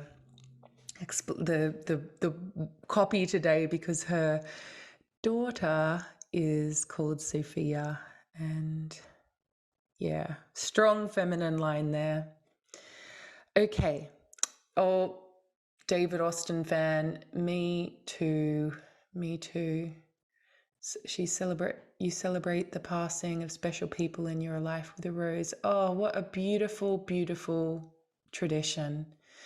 So I feel really moved by what you've all shared today, what we've co-created today. Just before we close, I really want to invite you to, if you haven't already, for the Plant Yourself Here completion page, taking a note of the biggest thing that has come to you during the workshop today. You know, might be something that you remembered, it might be something you felt, might be something that you're like, oh yeah, I want to do that. It might be something that someone else has written in the comments. So just sharing the one thing that has come through the strongest for today. It might be a message. Just writing down what you think that might be.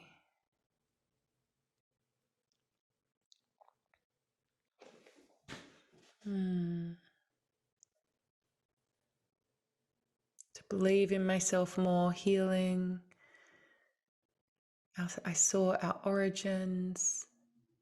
Reminder that everything is spiritual. Yes! Thank you. We're not alone ever. Connection. More respect and care for Mother Earth. Thank you. The soul is always calling. Trust my inner guidance. We're all connected. Well done. Keep them coming. Okay. So now I want you to say the grounded action. Remember, bite size. This is how we weave it back in. We weave it back in. We integrate it. Grounded action. What is the baby step? The one baby step that you can do today, tomorrow, should just take 5 minutes, not long, practical. Heaven and earth, heaven and earth. Prayer and writing. Call my best friend. Great. Daily soup check-in. Oh, I love that. Journal. Lay on Mother Earth. Beautiful. Prayer. Plant those violas. Violas? I love that one. 5 minutes of meditation. Brilliant. Write poetry. Dance. Have a bath. Sit under the redwoods. Brilliant. Paint.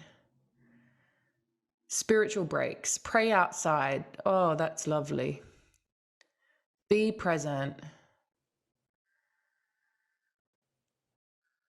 daydream. Go outside and just feel the earth.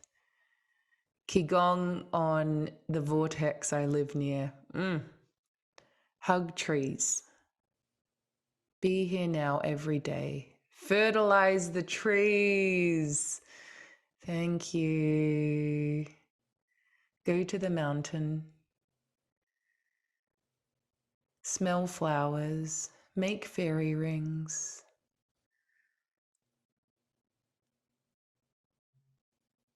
Tune off tomorrow to dream. Wake up at dawn. Thank you. Smell the desert monsoon. I love how specific these are going to be. Tell my chihuahua I love her every day and sing to her. Yes. Oh, Tina. I've got to chug a chihuahua pug. Leave my current job and move to Scotland. Whoa, Andrew. Yes. You can have that as a baby step if you want. Incorporate chanting. Katie says, Andrew, I have the same calling. Whoa. Use my singing bowl.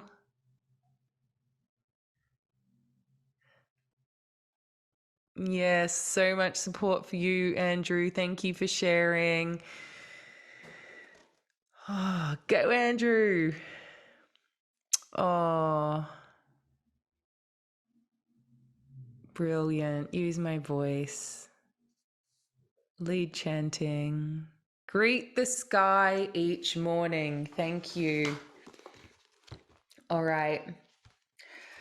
I'm going to finish up with a poem, I think, as we close Sacred Soul Space. So, release those videos. Yes. Be more present. Thank you. All right. So, really, yes, Jennifer, I agree. It's lovely to see. I agree. Okay. So, let's close the sacred space now. Obviously, the sacred is everywhere, but I just want to acknowledge that we're closing this container now. We've obviously got our water. Debbie says she just looked down her pants and found a feather. That's pretty amazing. Oh gosh. Okay. So integrating back into the real world now.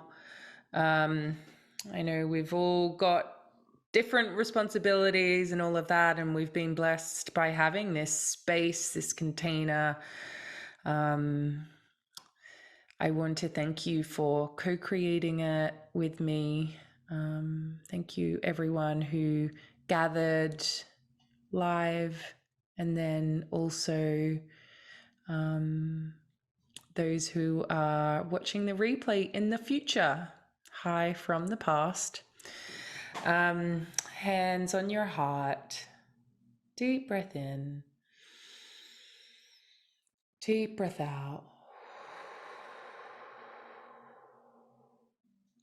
I want to acknowledge the spirits of the land here in Glastonbury and Avalon. I want to acknowledge the sacred wells. I want to acknowledge the spirits of this land, known and unknown. I want to acknowledge my ancestors and yours. I want to acknowledge the Dumnoni people.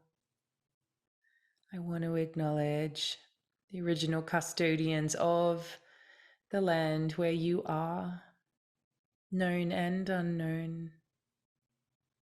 Deep breath in, deep breath out. I want to acknowledge each and every one of you for showing up and reweaving the sacred thread back into our everyday lives. I want to thank you for carrying the prayers and delivering them back to the earth or the water or in whatever way that you're led.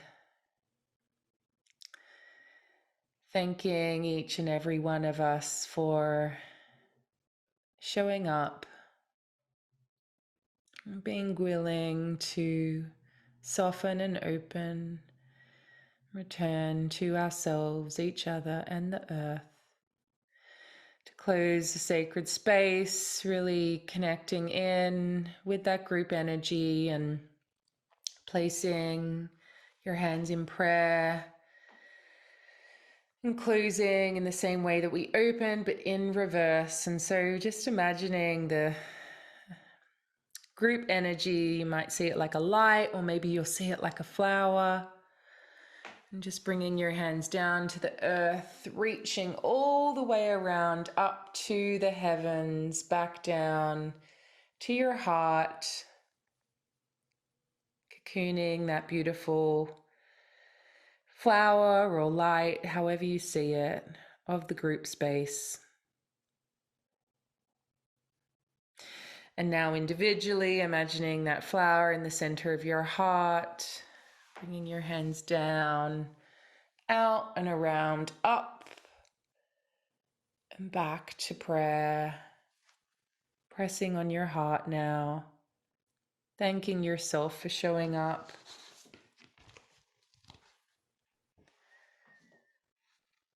Feeling your soul even more deeply than before, even more embodied than before. And for those who left the call, acknowledging that we've closed the space for them too. Ascend to the earth. The answers for us right now are not elsewhere in the stars. They're not in the heavens either. They're right here on earth, in the seed, in the soil. Everything we seek is waiting for us here, on earth as it is in heaven. Don't you remember that you are the seed? Don't you remember why you chose to come? Find the holy seated within every tree, every stone, every animal, every human, every heart, every cell. Precious, precious child of star and earth, soul experiencing itself for just a breath, star seated for just a moment in matter. You went through a lot to be here at this time. Won't you be here now? Be like the flower, seed and bloom without caring what others think. And when it's time, and you will know when, throw your petals to the wind for the chance to do it over and over and over and over again. Remember why you have come. Ascend to the earth. Deep breath in. Deep breath out. Deep breath in. Deep breath out. Okay. Opening your eyes. Fully returning to the room where we began, likely, but perhaps it looks a little bit different than before. Perhaps you feel a bit different than before. Acknowledging all of us who've showed up and are creating this beautiful woven space. Acknowledging the Hay House team and my team for everything that they've done to make this event possible. And most importantly, thank you for showing up. I so appreciate it. It's been really beautiful to share some of my new work with you guys. I was very humbled and in awe, particularly when you shared about your flowers. That was really moving. So thank you so much. I'll send a little post-event email. Oh, I've got a little, if I'm doing these new little 2-card readings, and so I'm going to give you guys a discount for that if you would like one. Be like hand pulled from Glastonbury. And yeah, you'll all receive the replay hopefully next week if we can get the edit done, but it's within 10 days. So yeah, remember to act on your baby step.